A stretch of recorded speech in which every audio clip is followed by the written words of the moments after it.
Bonjour Charlotte, et merci beaucoup d'avoir accepté de venir discuter avec moi. Donc, tu es doctorante et vulgarisatrice en sciences sociales et tu tiens une chaîne YouTube qui s'appelle Les Langues de Chat.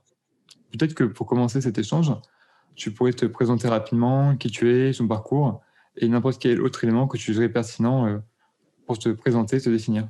Alors, du coup, donc, de façon générale, les deux éléments, à mon avis, les plus importants dans le cadre un peu de cet entretien, c'est donc le fait que je fais un doctorat en sciences de l'éducation et ma thèse porte sur l'éducation à l'esprit critique. Je suis en 2e année de thèse et je fais la vulgarisation principalement sur YouTube depuis environ 6 ans. Donc, au niveau de mon parcours scolaire et universitaire, en fait, à la base, moi, j'ai fait un bac scientifique. À la fin, ouais, en sortant du bac, j'étais pas certaine de ce que je voulais faire. J'ai fait une L1 d'anglais. Ça me convenait pas. Puis finalement, je suis partie en coréen parce que c'est un des thèmes qui m'intéresse beaucoup. C'est un pays qui m'intéresse beaucoup dans sa langue, dans sa culture. Donc j'ai fait une licence de coréen avec un parcours didactique des langues. Donc la didactique, c'est la science qui s'intéresse au phénomène d'apprentissage, d'enseignement, mais aussi du contenu qu'on va enseigner. Et c'est à ce moment-là que j'ai lancé ma chaîne YouTube, parce que je regardais également beaucoup de vulgarisation sur YouTube chez moi. Donc voilà, de par l'intérêt que j'avais pour mes cours, pour tout ce qui était sciences de langage et cet intérêt pour les vidéos de vulgarisation, je me suis lancée. Et à la fin de ma licence, moi, j'ai décidé de bifurquer en sciences de l'éducation parce que j'avais envie d'élargir en quelque sorte mes horizons, parce que la didactique des langues, c'était assez précis. C'était une licence qui était un petit peu trop professionnalisante, trop rapidement à mon goût.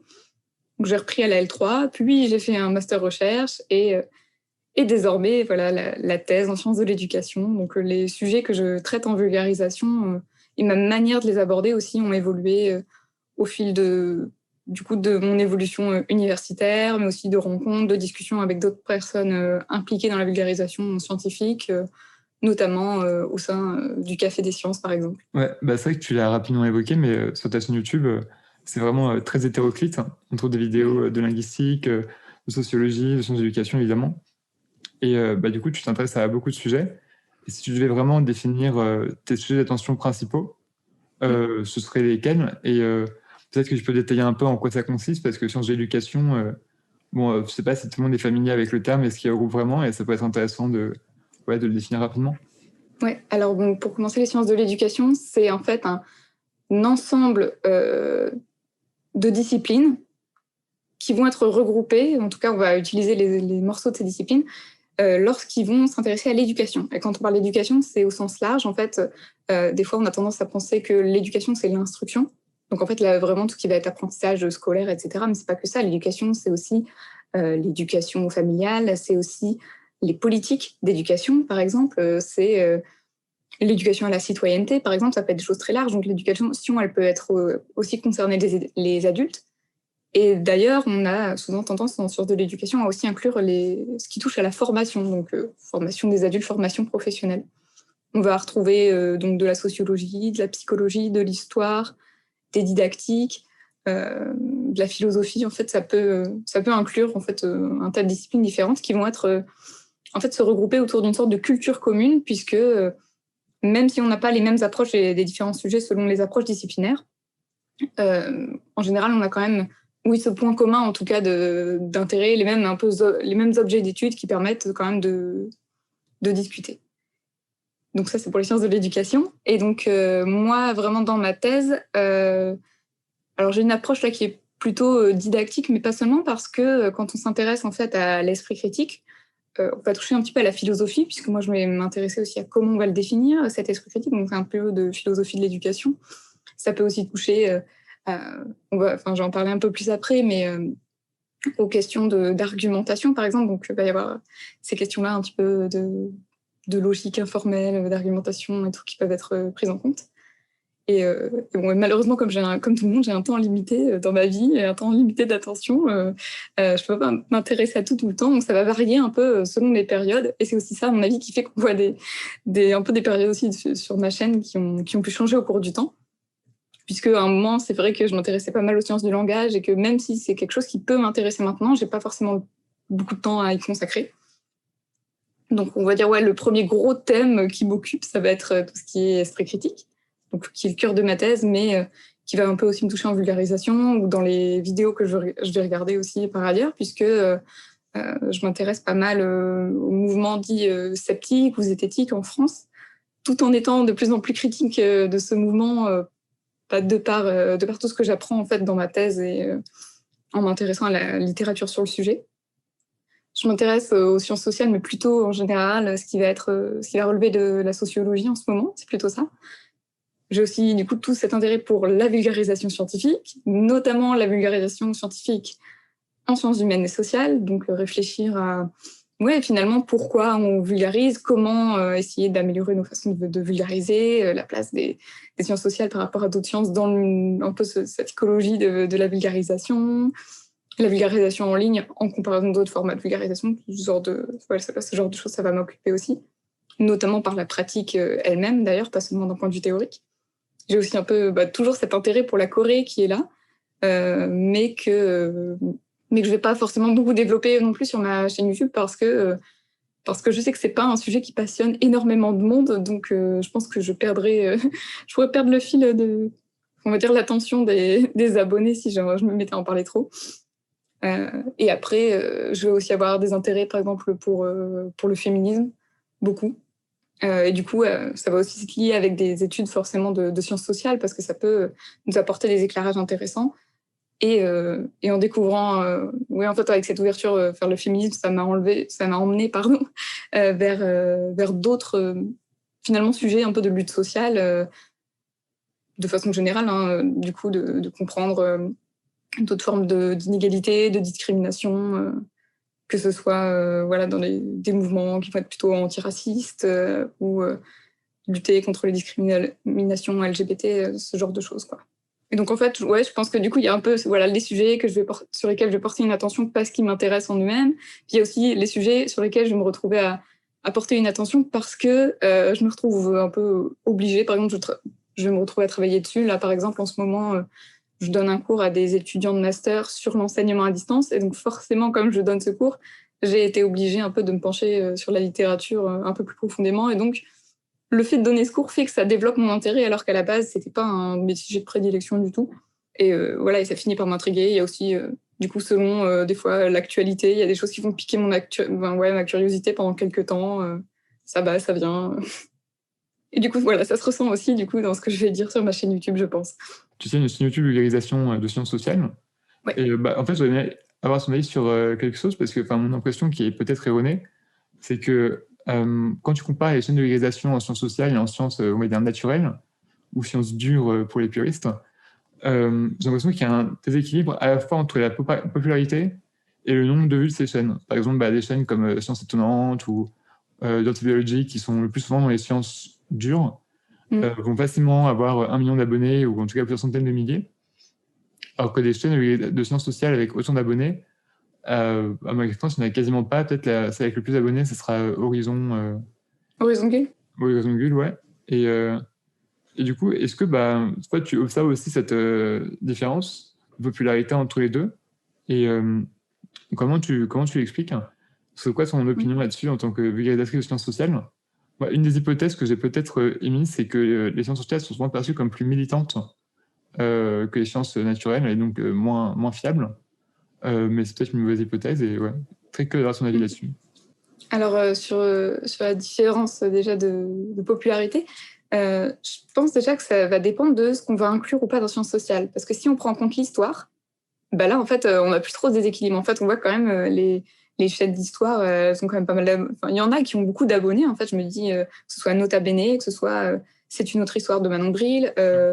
Il y a aussi genre Histoire appliquée, des choses comme ça. Les revues du monde de Charlie Danger, qui a une grosse composante histoire, un petit peu aussi archéologie, un peu anthropologie, mais pareil, je crois, il me semble que c'est la vulgarisatrice sur le scientifique de YouTube qui a le plus d'abonnés quand même. Enfin, en tout cas parmi les côtés féminins, on va dire. Donc, si on prend en compte ces chaînes-là, c'est peut-être pas le cas. Par contre, je me dis la différence, elle est peut-être au niveau du côté généraliste. Par exemple, tu citais Sciences Étonnantes, on peut prendre Y penser aussi comme exemple.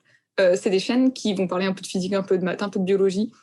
On a beaucoup moins ça, j'ai l'impression, en sciences sociales, où on va avoir tendance en général en tout cas, je trouve sur les chaînes moi, que je connais, à se focaliser sur une discipline. je pense pas que ce soit forcément une mauvaise chose parce que justement, les sciences humaines et sociales, ça comprend tellement de disciplines que si on veut parler de trop de choses, on risque de sortir tellement de notre domaine de compétences qu'on va peut-être dire des bêtises. Donc c'est peut-être une des choses qui peut expliquer ça. Parce que je me dis, il y a certainement, à mon avis, des disciplines de sciences nat qui sont moins populaires, genre les chaînes de maths, quoique, il y en a quand même aussi. Peut-être l'éthologie, par exemple. Ouais, peut-être. L'éthologie Ouais. en tant que discipline scientifique, peut-être. Ouais, je me dis, c'est peut-être, en fait, finalement, plus que côté militantisme, lié à une forme de légitimité sociale aussi qu'on va donner à ces domaines, en fait, où, on va dire, les mathématiques, on va rarement contester l'importance ou la place des mathématiques ou l'importance de la physique, etc., alors que la sociologie, l'anthropologie, dans la société, c'est pas forcément ce qui va être considéré comme les disciplines les plus, malheureusement, qui vont être considérées comme fiables, etc. Mais à mon avis, ça vient aussi d'une méconnaissance de ce que c'est. Et ça rejoint un peu ton idée là du côté militant. Il y a beaucoup de personnes en fait qui vont être en contact pour la première fois avec des sciences humaines et sociales, soit par la télévision, parce qu'on va avoir en gros quelqu'un qui va être invité sur un plateau télé pour donner ses idées, alors qu'il n'est pas forcément chercheur en sciences humaines et sociales. Par exemple, les philosophes médiatiques, c'est clairement pas des philosophes qui font un vrai travail de recherche, par exemple. Ou alors, peut y avoir des fois la rencontre avec des notions de sciences sociales parce qu'elles vont être utilisées dans un milieu militant. Alors, je ne pense pas que ce soit forcément une mauvaise chose que des militants utilisent des notions de sciences sociales, mais en tout cas, si c'est la première porte, la première fois qu'on en rencontre, du coup, on va peut-être associer les deux. Alors qu'en fait, quand on parle de sciences humaines et sociales, faut bien comprendre que c'est pas réfléchir à la société depuis son bureau en se basant sur 3 anecdotes et puis grâce à la puissance de sa pensée produire un essai de 400 pages que l'auteur pourra aller présenter sur plein de plateaux télé, quoi. C'est un ensemble de disciplines, de la sociologie, de l'anthropologie, psychologie, linguistique, philosophie, sciences de l'information et de la communication. Donc, je ne vais pas faire toute la liste parce qu'il y en a énormément. Et le point commun de toutes ces disciplines, c'est qu'elles vont s'intéresser à ce que sont les êtres humains et à ce qui crée les sociétés, les relations et les interactions entre les individus, entre les groupes sociaux, les normes sociales, qu'elles soient actuelles, qu'elles soient passées. Donc, en fait, c'est quand même super large. Ce serait bizarre que tout ça, ce soit militant quand même. Et après, dans chacune de ces disciplines, on va avoir des méthodes spécifiques. On va avoir une certaine façon d'administrer la preuve, comme on dit en sciences sociales, en gros de valider des connaissances. Et donc, on va avoir des recherches qui sont plutôt effectivement théoriques, mais on a aussi une grosse majorité de recherches qui vont être très empiriques, quoi, donc liées avec des données qui sortent pas de nulle part, qui vont être très explicites en fait, donc ou alors un corpus, etc. Et ça, à mon avis, on ne met peut-être pas assez en avant en fait quand on parle de sciences humaines et sociales. Et donc, je pense que c'est important des fois de le rappeler en fait, parce que finalement, quand on a un peu en gros ce renvoi des sciences sociales à un côté militant, ça peut être un moyen en fait de les discréditer facilement en disant mais ces gens ils disent des choses sur la société, donc c'est un avis comme un autre, donc pourquoi s'intéresser finalement au fond de comment sont produites ces connaissances, parce que c'est juste militant, donc si c'est militant c'est pas fiable, donc j'écoute pas. Et donc je me dis, on voit souvent cette accusation d'ailleurs par des gens qui semblent n'avoir d'ailleurs jamais essayé de comprendre et essayé de lire ce qu'écrivent les sciences sociales, et c'est un petit peu embêtant. En plus, ce reproche ce reproche du militantisme, on pourrait le faire aussi, à mon avis, à certaines vulgarisations en sciences naturelles. Pour peu que ce soit un reproche d'ailleurs, parce que si c'est dit clairement, à mon avis, c'est pas nécessairement toujours embêtant. Par exemple, on n'irait pas, ou très peu reprocher à des climatologues de s'investir, de s'engager et de dire il faut qu'on réduise nos émissions de CO2. On va pas leur dire vous êtes vraiment des méchants militants, c'est idéologique ce que vous dites. On dit non, mais c'est aussi basé parce que, s'ils s'engagent, c'est bien parce que il y a eu l'identification de problèmes lors de recherches et que les scientifiques sont des personnes qui vont pas rester dans une tour d'ivoire et à dire je regarde de loin ce qui se passe et je ne fais rien sur les problèmes que j'ai identifiés. Je sais pas si ça répond exactement à ta question. Ouais, ça répond en partie. Et je me disais aussi, beaucoup de gens qui ont tendance peut-être à dénigrer un peu les sciences sociales, par exemple, vont pas du tout prendre en compte le fait que même dans les sciences sociales, il y a beaucoup d'expérimentation. Que ce soit en économie ou en sociologie, on peut faire des sciences expérimentales. Et donc, c'est pas juste une opinion, c'est vraiment Enfin, ça, parfois, il y a des choses qui sont plus théoriques, mais il y a aussi des fois juste on fait des expériences et on observe des choses ou non, et on tire les conclusions. Et pareil, j'ai l'impression que c'est pas forcément beaucoup mis en avant dans les sciences sociales, le côté expérimental. Mais après, c'est parce que c'est pas majoritaire, en fait, déjà. Parce que comme tu dis, il peut y en avoir, par exemple, des fois en économie, ça arrive. En sociologie, par exemple, moi, j'en ai pas vu. Ou alors, c'est vraiment très, très minoritaire. C'est pas du tout les méthodologies qu'on utilise le plus. Du coup, à mon avis, mettre ça en avant, ça peut donner une image un peu biaisée. Parce qu'il y a, à mon avis, une distinction qui est faite. On fait souvent la distinction sciences sociales, sciences naturelles. Donc ça, en général, ça c'est clair. Mais il y a une autre distinction qui est d'ailleurs contestée. Ça va dépendre des personnes, mais moi, je trouve elle est intéressante. La distinction entre les sciences humaines et sociales et les sciences cognitives. Parce qu'on n'est pas exactement sur les mêmes objets, puisque dans les sciences cognitives, en fait, on va s'intéresser plutôt à la pensée, au raisonnement, à la cognition, avec des outils qui se rapprochent un peu plus des fois des sciences naturelles, puisqu'on va être plus dans l'expérimentation, par exemple.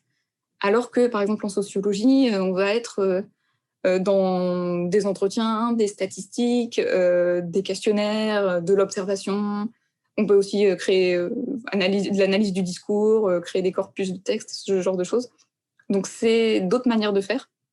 Et des fois, qui fait aussi qu'on n'arrive pas toujours à s'entendre et à bien communiquer, notamment parce que de plus en plus, en tout cas actuellement, les sciences cognitives vont être mises en avant comme presque supérieures ou ayant de meilleures méthodes ou en étant plus fiables.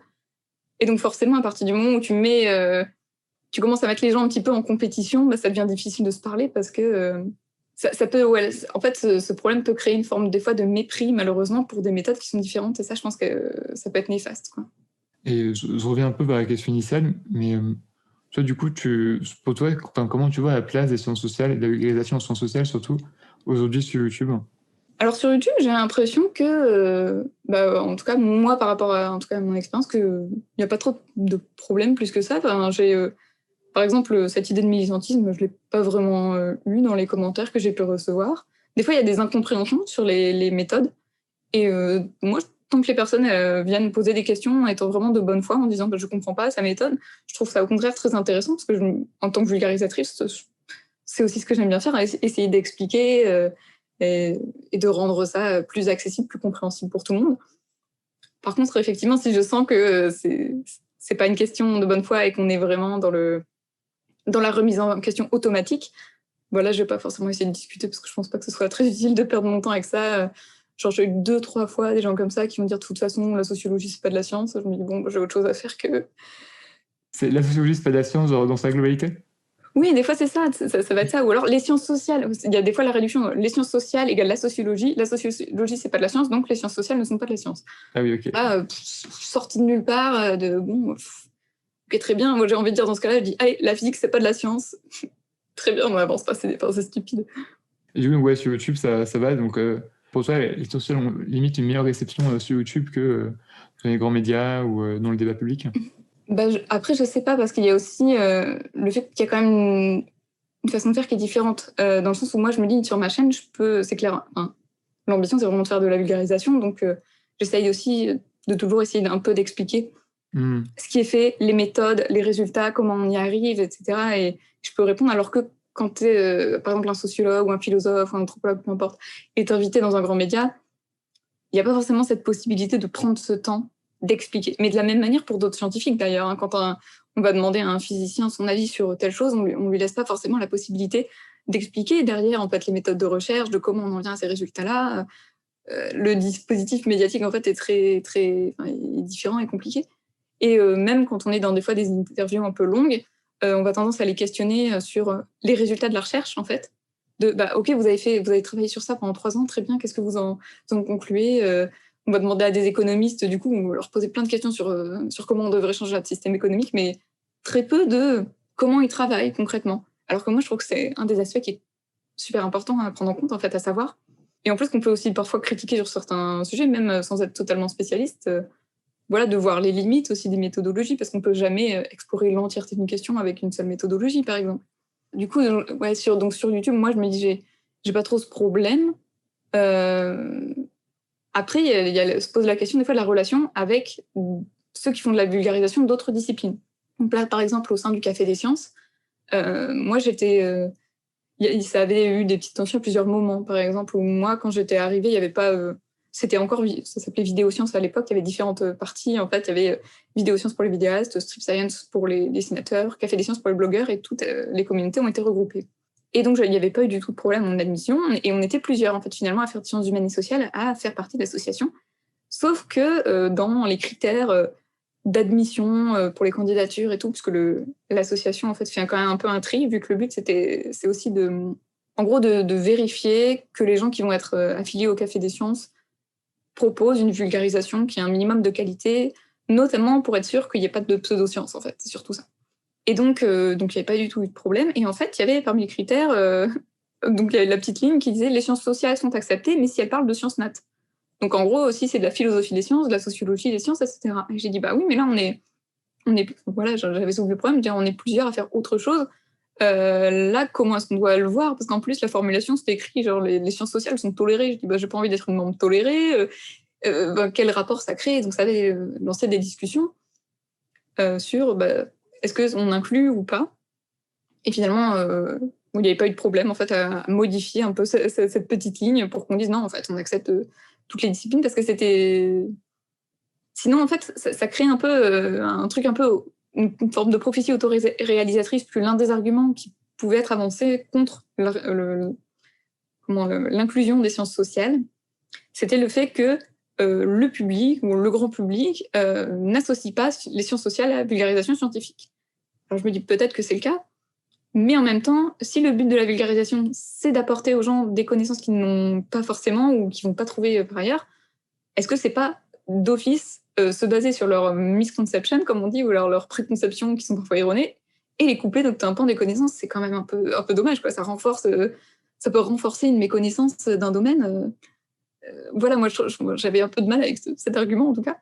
Et du coup, ça avait été accepté, on avait un peu modifié ça, même si du coup il reste quand même le côté un peu numérique, tout simplement, il y a plus de gens, en tout cas dans cette association, qui font des sciences nat, et du coup, des fois, il y a des petites incompréhensions quand, par exemple, il y a des candidatures de gens qui font des sciences sociales, mais c'est pas... moi, je le perçois pas, en tout cas, comme du mépris ou quoi que ce soit, mais plus vraiment, des fois, juste de la méconnaissance ou de l'interrogation en se disant, bon, bah, ça me semble bizarre, est-ce que ça, tel truc, c'est vraiment de la science ou pas? Et puis, du coup, ça peut faire des discussions intéressantes, quoi.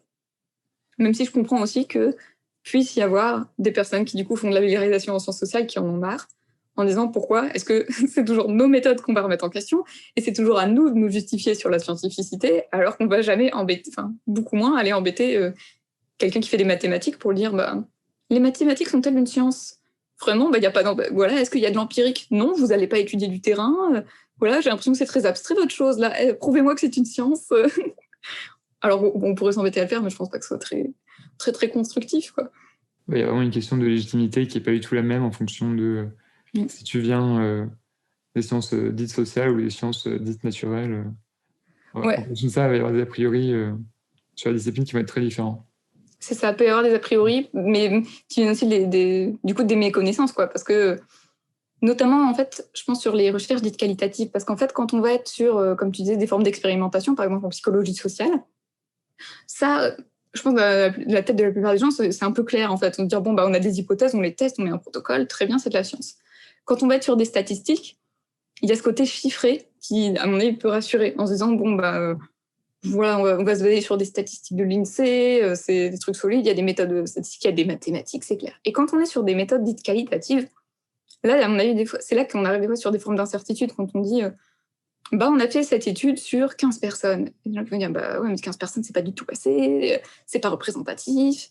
Et là, dire, oui, mais en fait, le but, c'est pas d'être représentatif. Et leur dire, bah, qu'est-ce que vous faites alors? C'est quoi ces choses-là? Et moi, ça m'intéresse de l'expliquer, mais je comprends aussi que quand on n'est pas du tout habitué aux sciences sociales, au début, ça paraît étrange. Mais ou pareil, en histoire, finalement, les manières de travailler, ça va être de se créer un corpus de documents, d'étudier les documents et tout. Et pourtant, la légitimité de l'histoire, elle est pas remise en question. Par contre, des fois, il y a des questions sur l'histoire est-elle une science ou pas, qu'est-ce qu'on considère comme une science, qui peuvent être des discussions intéressantes si elles sont menées, voilà, on va dire un peu intelligemment, et dans le but d'exclure a priori une partie des disciplines, quoi. Du coup, moi, j'avais connu ta chaîne YouTube par une vidéo en particulier qui est la vidéo sur la consommation des vidéos YouTube par les adolescents et adolescentes. Et j'ai trouvé cette vidéo très intéressante, mais aussi un peu déprimante, parce qu'une des conclusions, en tout cas telle que je l'ai comprise, c'était que les ados de classe aisée, classe supérieure, on va dire, consommaient beaucoup plus de vulgarisation que les ados de classe plus populaire. Et donc, que du coup, ça pouvait un peu creuser les différences qu'on pouvait trouver, par exemple, dans le fait d'être à l'aise à l'école ou avec l'institution, l'école en général, ou même créer un avantage sur le plan scolaire. Et du coup, toi, en tant que vulgarisatrice, j'imagine, les soucieuse des luttes sociales, comme tu le disais au début de ta vidéo, comment tu essayes d'intégrer ça lorsque tu fais une vidéo si c'est possible d'intégrer, d'ailleurs, peut-être que c'est juste impossible parce que YouTube ne permet pas d'être assez libre. Ouais, comment tu... Est-ce que déjà, tu es d'accord avec ma présentation de la vidéo et d'une des conclusions, en tout cas, de cette vidéo, et comment tu l'intègres et comment tu essaies déjà dessus, si tu essayes, parce que tu as vu que c'est pas possible. Et, ouais. Alors, effectivement, il y a un peu de ça. Après, moi, la recherche que j'ai faite, elle était, en tout cas, sur des adolescents. Donc, c'est pas forcément généralisable à des adultes. Déjà, je pense que c'est une des premières choses à prendre en compte. Et, mais sinon, ouais, ta présentation, à mon avis, retranscrit assez bien un peu ce que j'ai pu voir. Après, ouais, déjà, effectivement, il y a ce côté, est-ce que YouTube est le meilleur médium si l'objectif est de toucher des personnes qui sont plutôt de classe populaire. Et ça, j'en suis pas sûre du tout, notamment si on parle des jeunes, ne serait-ce que parce que, juste si on regarde en ce moment un peu les réseaux sociaux, ou en tout cas les plateformes qui sont le plus utilisées par les ados, il faudrait plutôt aller sur TikTok, par exemple. Du coup, il faut faire de la vulgarisation sur TikTok pour être... Ouais. Il y a Manon Bril, par exemple, qui a une chaîne TikTok. J'ai vu Monsieur Phi aussi. Il y en a qui le font. Mais du coup, là, ça va être si on vise les jeunes. Après, est-ce que ça permet de toucher des jeunes de classe populaire et tout? Ça, je sais pas, faudrait voir. Mais ouais, c'est une question un peu qui m'embête. Mais je pense qu'en fait, si on veut vraiment pouvoir s'adresser spécifiquement à certains publics, en fait, faut les connaître. Et faut vraiment en fait le réfléchir un peu dès qu'on crée les dispositifs, et c'est encore mieux si on peut aller vers les gens, alors que sur YouTube on est un peu dans ce modèle où, et sur internet en fait, on envoie une bouteille à la mer et on espère que ça trouve son public, qui est pas le même que si par exemple tu vas bosser avec une association de quartier pour faire un truc de vulgarisation, où là tu touches moins de gens, mais peut-être que tu vas les toucher plus profondément. Donc il y a différentes manières de faire. Et du coup, sur ces questions de lien entre les inégalités sociales et la culture scientifique et technique, il y a une sociologue justement qui bosse là-dessus, qui s'appelle Clémence Perronnet. Donc elle est sur Twitter, elle a fait un peu sa thèse là-dessus, elle fait parfois des formations. Donc voilà, à suivre si c'est un sujet qui intéresse les personnes qui écoutent. Donc moi, un peu le choix que je vais faire, c'est... donc déjà, c'est que je sais que je ne peux pas m'adresser à tout le monde, c'est extrêmement dur de pouvoir parler à tout le monde. Et déjà, un des premiers choix qui va se poser, c'est est-ce que je veux m'adresser à des personnes qui ont déjà quelques connaissances au préalable, un petit bagage en sciences sociales, ou au contraire plutôt à des gens qui découvrent totalement. Et j'ai fait le choix de la deuxième option, parce que je me dis, les personnes qui connaissent déjà un petit peu les sciences sociales, en fait, c'est des gens qui, en général, sont déjà un peu sensibilisés, ont déjà une curiosité pour ça, et vont parfois plus facilement, en tout cas, trouver des ressources par eux-mêmes. Donc, j'ai l'impression que c'est un peu moins utile, en tout cas, si le but c'est d'essayer de rétablir un équilibre, d'aller parler à ces personnes-là, quoi. Même si c'est pas non plus inutile, et je comprends aussi très bien la démarche de se dire je veux parler à des gens qui connaissent déjà pour pouvoir approfondir et aller des fois dans le dur de la théorie et tout. Ça, c'est une démarche, à mon avis, qui est tout à fait légitime aussi, c'est pas la question. Mais en tout cas, on va dire cette vulgarisation qui touche un peu plus des initiés en sciences sociales, il y en a déjà un peu plus d'ailleurs, en fait, même si elle n'est pas toujours identifiée en tant que telle. On va avoir énormément en fait, de bouquins qui sont écrits par des sociologues, par des philosophes, par des anthropologues. On va avoir les cours de machin au Collège de France qu'on va trouver sur YouTube. On va avoir souvent des émissions de radio sur France Culture d'1 ou 2 heures où on va inviter des chercheurs et chercheuses. Donc, en tout cas, ce truc, il existe. Et par exemple, on sait que France Culture, c'est une radio qui est beaucoup écoutée par les enseignants.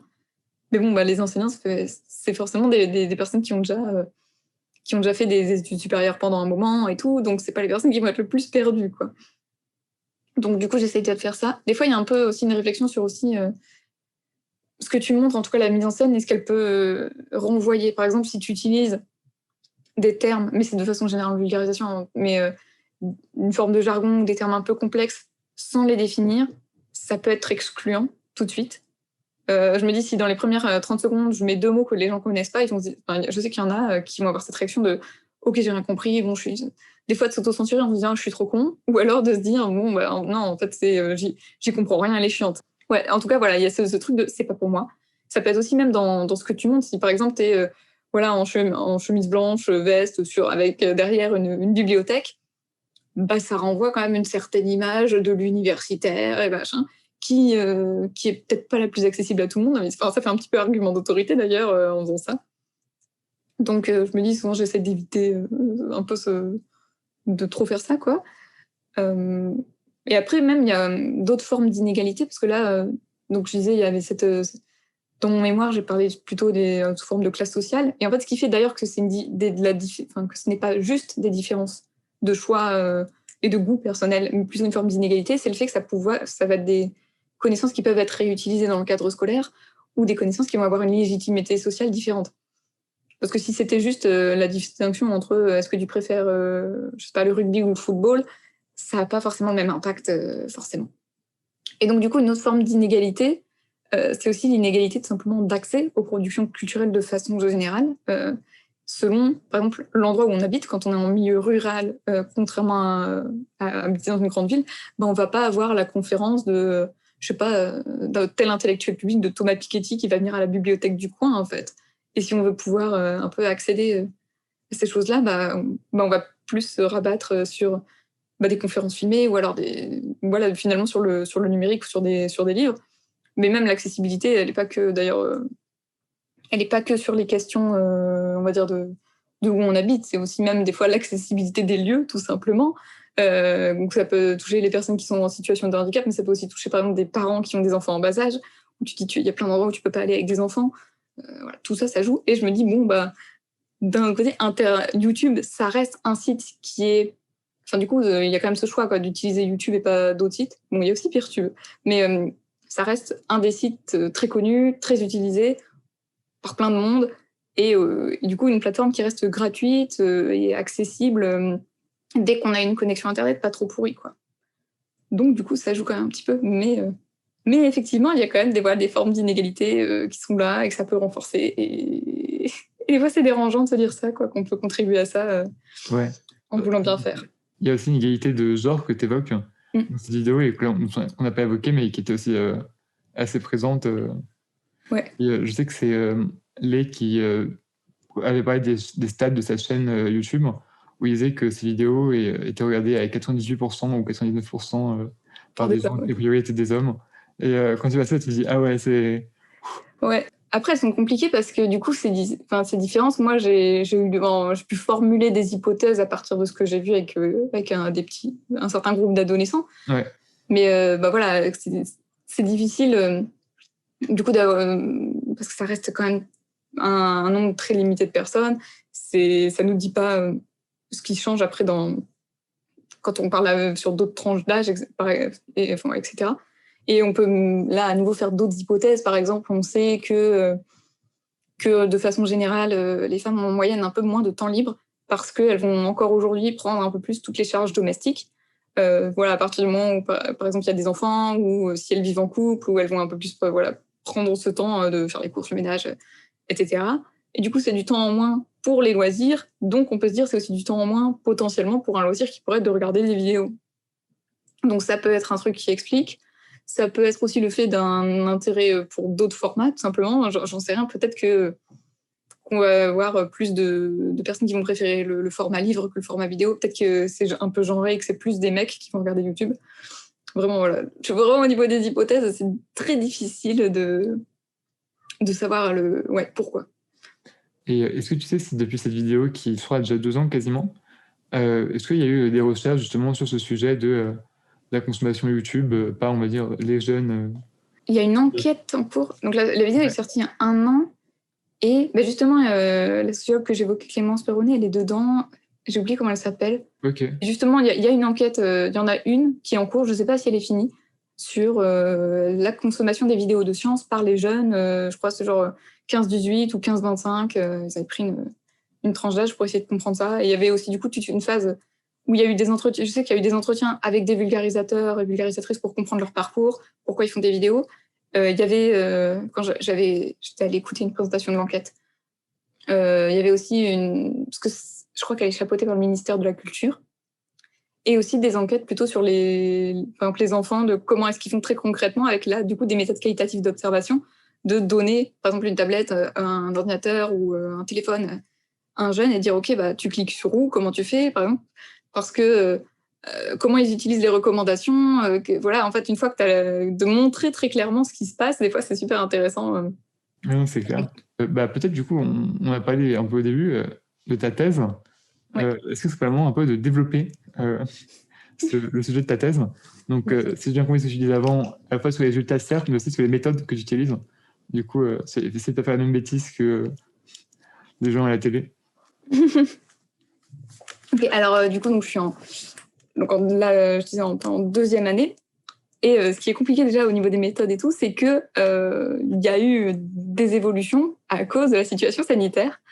L'idée, en fait, au départ de ma thèse, c'est de, en gros, la grande question de recherche, essayer de comprendre qu'est-ce que ça veut dire, essayer de développer l'esprit critique des élèves au collège. Alors j'ai choisi le collège parce qu'en fait, ce qui m'intéresse, c'est aussi de voir à quel point ça peut être différent selon les disciplines et du coup selon la formation différente des enseignants. Et qu'en fait, au lycée, il y a eu des réformes récentes. Donc en fait, c'est un peu du coup plus difficile en tout cas à mon sens à étudier parce que on est dans une forme de reconfiguration au lycée de ce qu'on enseigne, ce qu'on n'enseigne pas, alors que ça a moins changé au collège. Et en plus, le collège, c'est on va dire la partie scolaire par laquelle passe tout le monde, alors que déjà le lycée, il va y avoir le lycée pro, le lycée technique, le lycée général, et du coup ça va poser à nouveau des choix de pourquoi prendre le lycée général et pas le lycée technique, et du coup ça devient trop large, donc je me suis dit le collège, c'est le collège unique, c'est le collège de tout le monde, je vais prendre le collège. Voilà, pour restreindre un petit peu. Et donc avec cette question générale de qu'est-ce que c'est développer l'esprit critique.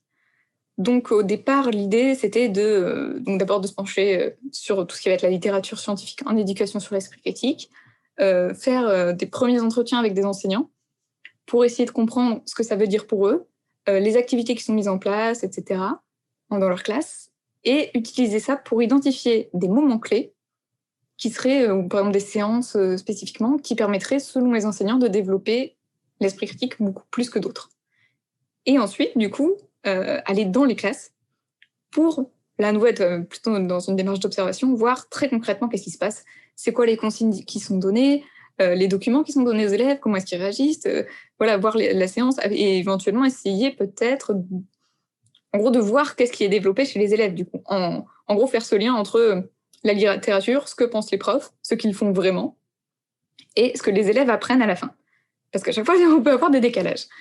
C'est un peu format de même comme ça, la littérature, Ouais. les profs, ce que les profs font vraiment.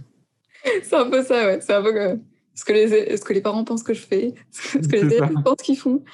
Parce que ça, de toute façon, c'est devenu tellement vérifié plein de fois que c'est même plus une hypothèse qu'il va y avoir des décalages, de toute façon, entre les pratiques déclarées et les pratiques réelles. Même parce que juste, tu es face à des élèves, donc tu dois toujours être un peu... il y a toujours des moments où tu improvises, etc. C'est normal. Bref, et le problème, c'est qu'avec la crise du Covid, toute la partie aller en classe, faire des observations, ça devient extrêmement compliqué. Et donc, du coup, dès le premier confinement, ça a remis en question pas mal ce que je faisais. Et donc là, je suis un peu en train de réorienter ma thèse et il faut que je vois ça, que je valide certaines choses avec mes directeurs. Mais en gros, l'idée, ce serait du coup de de pas pouvoir faire cette partie vraiment d'observation en classe, mais de focaliser plus du coup sur tout ce qui va être les ressources qui existent. Donc quand je dis des ressources, ça va être les documents institutionnels, ça va être des manuels, ça va être des blogs d'enseignants, toutes ces choses-là. En fait, tout ce qui va en gros être accessible à des enseignants pour faire, essayer d'accomplir cette mission de développer l'esprit critique des élèves et essayer de comprendre, du coup, in fine, qu'est-ce qui ressort de cette vision de l'esprit critique, en fait. Où est-ce qu'il est, l'esprit critique? Qu'est-ce que ça veut dire? Donc, je suis pas dans une démarche, du coup, là, je suis plus dans une démarche de question d'efficacité. Là, mon but, c'est pas de savoir ce qui marche ou pas, c'est déjà, avant tout, déjà de décrire ce qui se passe. Parce que je me dis, ça sert à rien d'essayer de savoir si ça marche si je ne sais même pas ce que j'étudie, finalement. Enfin, si je suis même pas sûre de ce qui se passe. Donc voilà, donc les méthodes, ça va être, il y a beaucoup d'entretiens qu'on appelle semi-directifs. Donc le principe, c'est que j'ai une liste de questions que je prépare à l'avance et qui sont réfléchies en fonction de certaines hypothèses ou de certaines informations que je vais avoir voilà, chez les enseignants. Donc comme par exemple, mon idée, c'est de comprendre comment ils conçoivent l'esprit critique, bah, c'est une des premières questions que je vais leur poser, ça va être, quand on parle d'esprit critique, à quelles autres notions vous l'associez, par exemple? Donc, est-ce qu'à l'inverse, il y a des notions qui vous semblent être opposées à l'esprit critique? Donc déjà, ça nous donne une première idée. En fait, c'est un peu comme si on faisait un peu je l'aidais à faire un brainstorming, si tu veux. Après, de dire, bon, est-ce que je lui propose une définition, dire qu'est-ce que vous en pensez de cette définition? Est-ce qu'elle vous semble bien ou pas? Qu'est-ce qui manque? Voilà, essayer de revenir sur les parties du programme qui vont sembler être les plus appropriées ou pas. Ce qui peut être un obstacle aussi à l'esprit critique. Et des fois, il y a aussi des méthodes un petit peu, on va dire, en biais, où je vais pas poser directement parce que ça ne sert à rien. En fait, demander à quelqu'un comment est-ce que tu définis l'esprit critique, c'est pas ça qui est plus important, enfin le plus intéressant pour comprendre. Je sais même pas si je saurais le décrire, par exemple. Enfin, Bah ouais, c'est super dur en fait. Et puis personne en fait ne sort comme ça, enfin n'a des définitions toutes prêtes en claquant des doigts. Donc pour essayer de comprendre ce qu'on entend par là, c'est mieux du coup de faire tout ce travail d'explicitation, en tout cas par des questions. Et donc j'ai des premières questions et en fonction de comment l'enseignant répond, je vais avoir ce qu'on appelle des questions de relance, où en fait, là, ça va être c'est pour ça qu'on dit semi-directif, parce que j'ai mes questions qui sont prêtes, et le semi, parce que c'est pas que mes questions, c'est aussi du coup une adaptation selon ce qui va être raconté. Et après, j'ai donc des questions un peu de biais, où ça va être, par exemple, utiliser l'anecdote pour aller vers leur vision plus générale de l'esprit critique, où je leur dis, est-ce que vous pouvez me raconter un moment où vous avez eu l'impression qu'un élève a fait preuve d'esprit critique? Et du coup, grâce à ça, on va pouvoir aller enchaîner du coup, comment est-ce que vous voyez qu'un élève fait preuve d'esprit critique? Et du coup, comment est-ce que vous pouvez l'évaluer ou pas? Et donc ça me donne tous ces renseignements. Et après, du coup, ça va être du coup une analyse sur du discours. Donc voilà, où il faut que je garde en tête du coup la situation dans laquelle on était, que c'est forcément une analyse voilà, d'un discours. Par exemple, quand un enseignant me décrit ses pratiques, et ben c'est pas forcément sa pratique réelle, c'est en tout cas la façon qu'il a d'envisager sa pratique dans ce cadre-là, etc. Donc il y a ça, il y a aussi du coup analyser les discours institutionnels, puisque là du coup je vais essayer de constituer un corpus. Donc en gros, quand tu fais un corpus, c'est de dire je peux pas prendre tous les textes du monde, donc il faut que j'essaye de me dire un peu clairement quel texte je prends, pourquoi je prends cela. Par exemple, est-ce que je prends voilà, à partir de quand je commence? Est-ce que je regarde tous les textes qui ont été faits par le ministère depuis 25 ans, ou est-ce que je regarde que les 5 dernières années? Pourquoi? Justifier tous ces choix.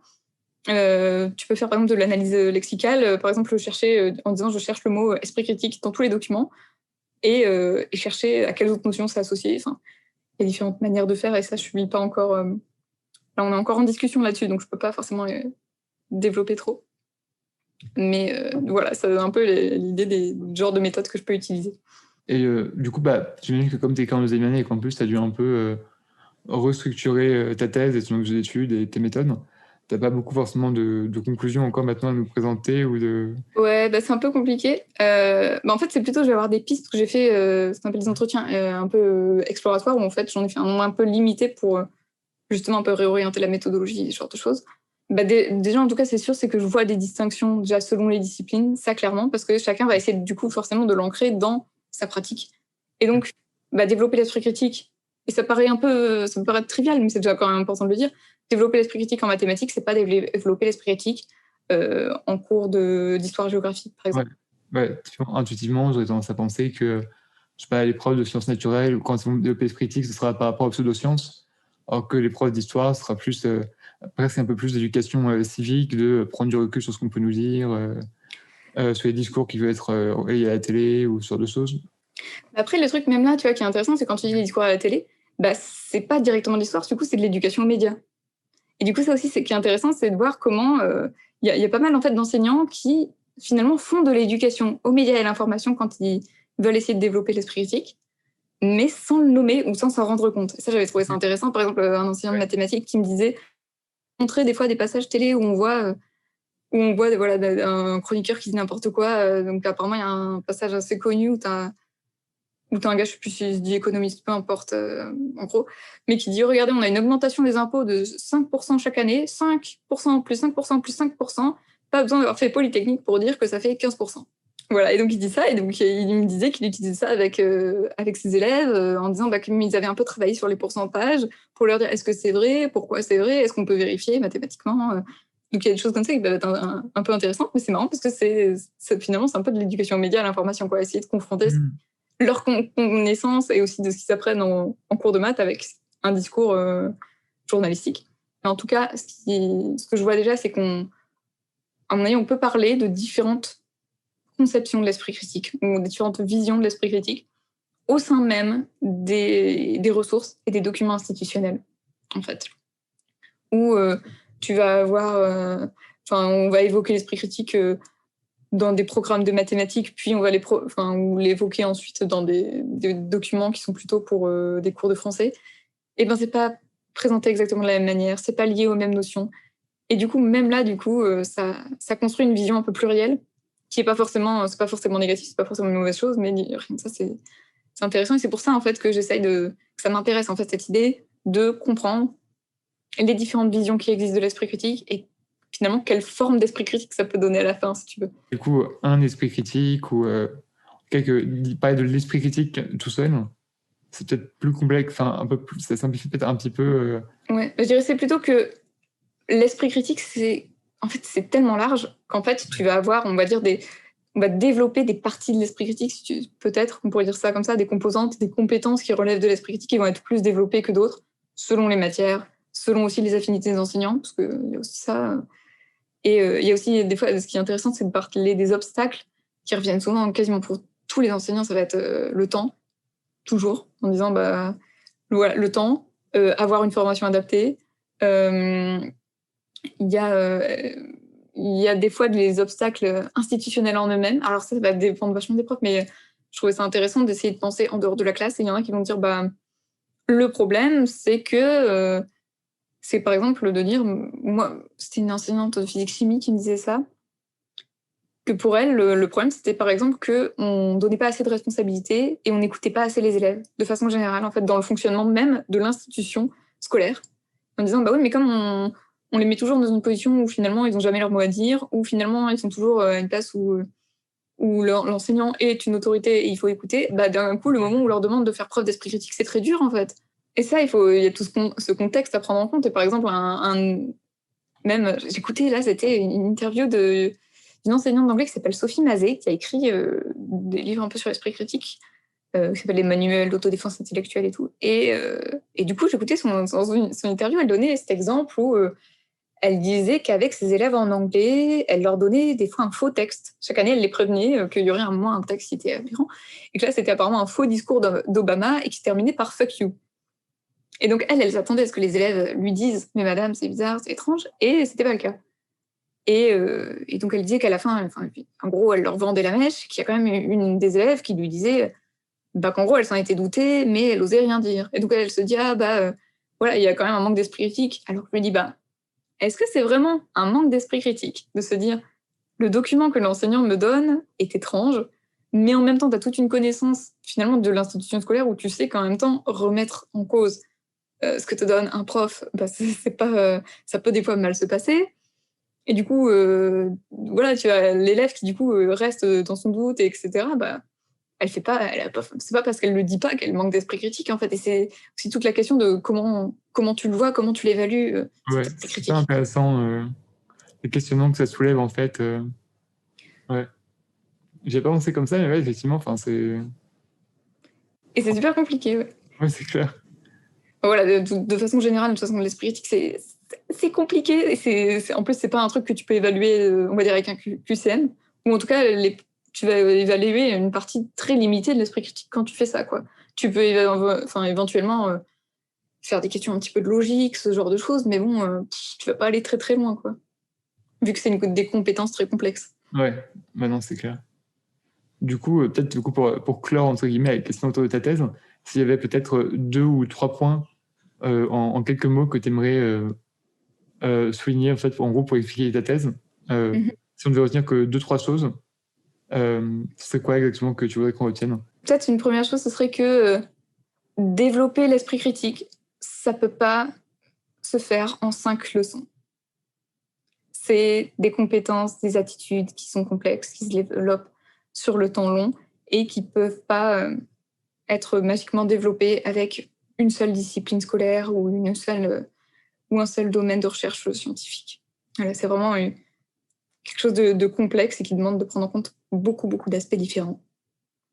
Et du coup, éduquer des élèves à l'esprit critique, quand en plus, du coup, on est dans un cadre disciplinaire, on n'a que quelques heures par semaine, et ben c'est d'autant plus compliqué et d'autant plus incertain, en fait. Ou c'est, pour les enseignants, en tout cas, c'est mettre en général des petites graines par-ci par-là et espérer au fur et à mesure de la scolarité, bah, ça permette d'éveiller en fait finalement les élèves à ces questions.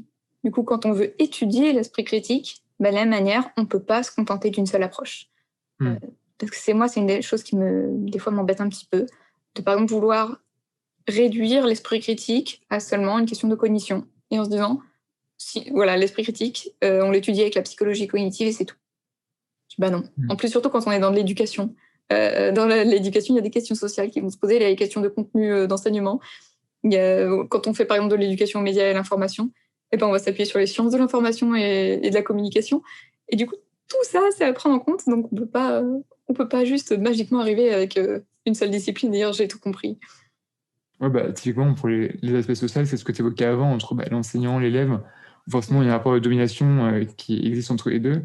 Et exercer une spécificité vis-à-vis de l'enseignant, c'est pas pareil qu'exercer vis-à-vis de ce que va dire ton pote à la récré. Et même là, tu vois, du coup, notre rapport social, qui peut des fois être inversé avec des fois ce qu'on peut appeler une forme de provocation adolescente par exemple, de l'élève qui va remettre en question ce que dit l'enseignant, du coup, qui va avoir l'attitude inverse, mais pas parce qu'il trouve que c'est pas justifié ou quoi que ce soit, mais justement parce que pour un côté de défiance face à l'autorité. Je veux dire, c'est possible. Et si Oui. c'est ça, est-ce que c'est vraiment un manque d'esprit critique? C'est compliqué, en fait. Faut vraiment beaucoup plus d'informations que juste l'élève, il a remis en question, il a dit que la théorie de l'évolution, c'était nul, donc il n'a pas d'esprit critique. Dire, moi, on me dit juste ça, j'en sais rien, j'en sais rien. Oui, c'est vrai. Hyper intéressant. Et peut-être, enfin, du coup, on parle d'esprit critique, mais on n'a pas trop posé la question de pourquoi vouloir développer l'esprit critique. Parce qu'on prend ça un peu pour acquis que c'est bien d'avoir des esprits critiques. Peut-être qu'on pourrait essayer de justifier, en fait, pourquoi Ouais. c'est aussi important, selon toi en tout cas, et selon aussi manifestation de l'éducation nationale, puisqu'on demande aux profs d'enseigner l'esprit critique, sans forcément penser beaucoup les aider, mais en tout cas, de ce que j'ai compris ce que tu disais, ça fait un peu partie des consignes qu'on leur donne. Ouais. Donc, ouais, pourquoi on veut développer cet esprit critique?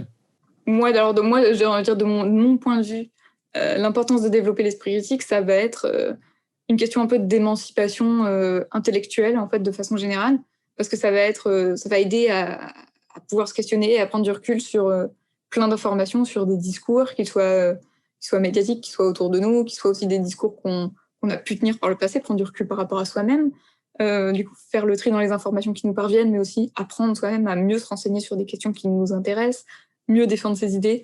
En fait, à mon avis, plein de compétences, d'attitudes qui sont importantes, en fait, pour cette question, on va dire, d'émancipation, de liberté, de façon générale, en quelque sorte, quoi. Alors que dans le discours de l'éducation nationale, c'est des fois pas très clair parce que ça a évolué au cours du temps. Mais alors aujourd'hui, ils vont associer ça aux valeurs de la République. Donc déjà, c'est assez étonnant. Ouais. De dire qu'on associe ça, tu vois, à la citoyenneté, moi, voilà, ça me va. Mais valeur de la République, c'est quand même une vision de la citoyenneté assez restreinte. Et c'est une des choses qui, du coup, il peut être dérangeante dans ces discours, c'est que associer les deux, c'est dire, bah, du coup, l'esprit critique doit servir à, en gros, adhérer à des valeurs qu'on a choisies pour les élèves. Alors, je ne dis pas que forcément ces valeurs sont néfastes, etc., hein, mais moi, ça me dérange quand même, cette idée de dire, bah, le but, c'est que, en gros, de penser par soi-même, voilà, de s'émanciper intellectuellement, mais en adhérant au discours que le ministère a choisi. Et du coup, les enseignants eux-mêmes, ils doivent faire avec cette tension, quoi, de comment on fait, parce que voilà, mais en gros, ça dit bien toute cette tension qu'il y a à développer l'esprit critique à l'école. C'est-à-dire, il y a des discours qui sont de l'argument d'autorité, qui sont très difficiles à remettre en question. Ou alors, on va dire, tu peux remettre en question, mais que dans un certain cadre. Dans certains exercices, quand on demande de faire des preuves d'esprit critique, tu peux faire preuve d'esprit critique, mais pas à d'autres moments. Voilà, par exemple, tu peux critiquer le discours des pseudosciences là, qu'on est en train de te donner dans tel cours, mais par contre, critiquer le fonctionnement même, par exemple, de l'organisation du cours et le fait que les élèves n'ont rien à dire sur ce qu'on leur enseigne pendant des années, par exemple, en disant t'es un enfant ou un adolescent, on a décidé pour toi ce que tu allais apprendre avec une certaine progression, et tu vas venir tous les jours à cette heure-là dans un bahut et sortir à cette heure-là, et tu as besoin de l'autorisation de tes parents, même si tu veux sortir. Tout ce genre de choses, par exemple, tout ce qui est social, là, on va dire à l'élève, non, mais ça, par contre, tu peux critiquer dans ton coin, mais bon, tu fais pas de moi. Mais que en territoire contrôlé. Ouais, c'est ça, c'est un peu toute cette tension. Ça, c'est toute cette tension de faut que tu t'apprennes à être libre et tout, mais en même temps dans un environnement où tu peux pas forcément critiquer la façon dont les choses sont faites, ou en tout cas tu peux critiquer pour toi, mais t'as pas prise dessus. C'est pas évident du tout.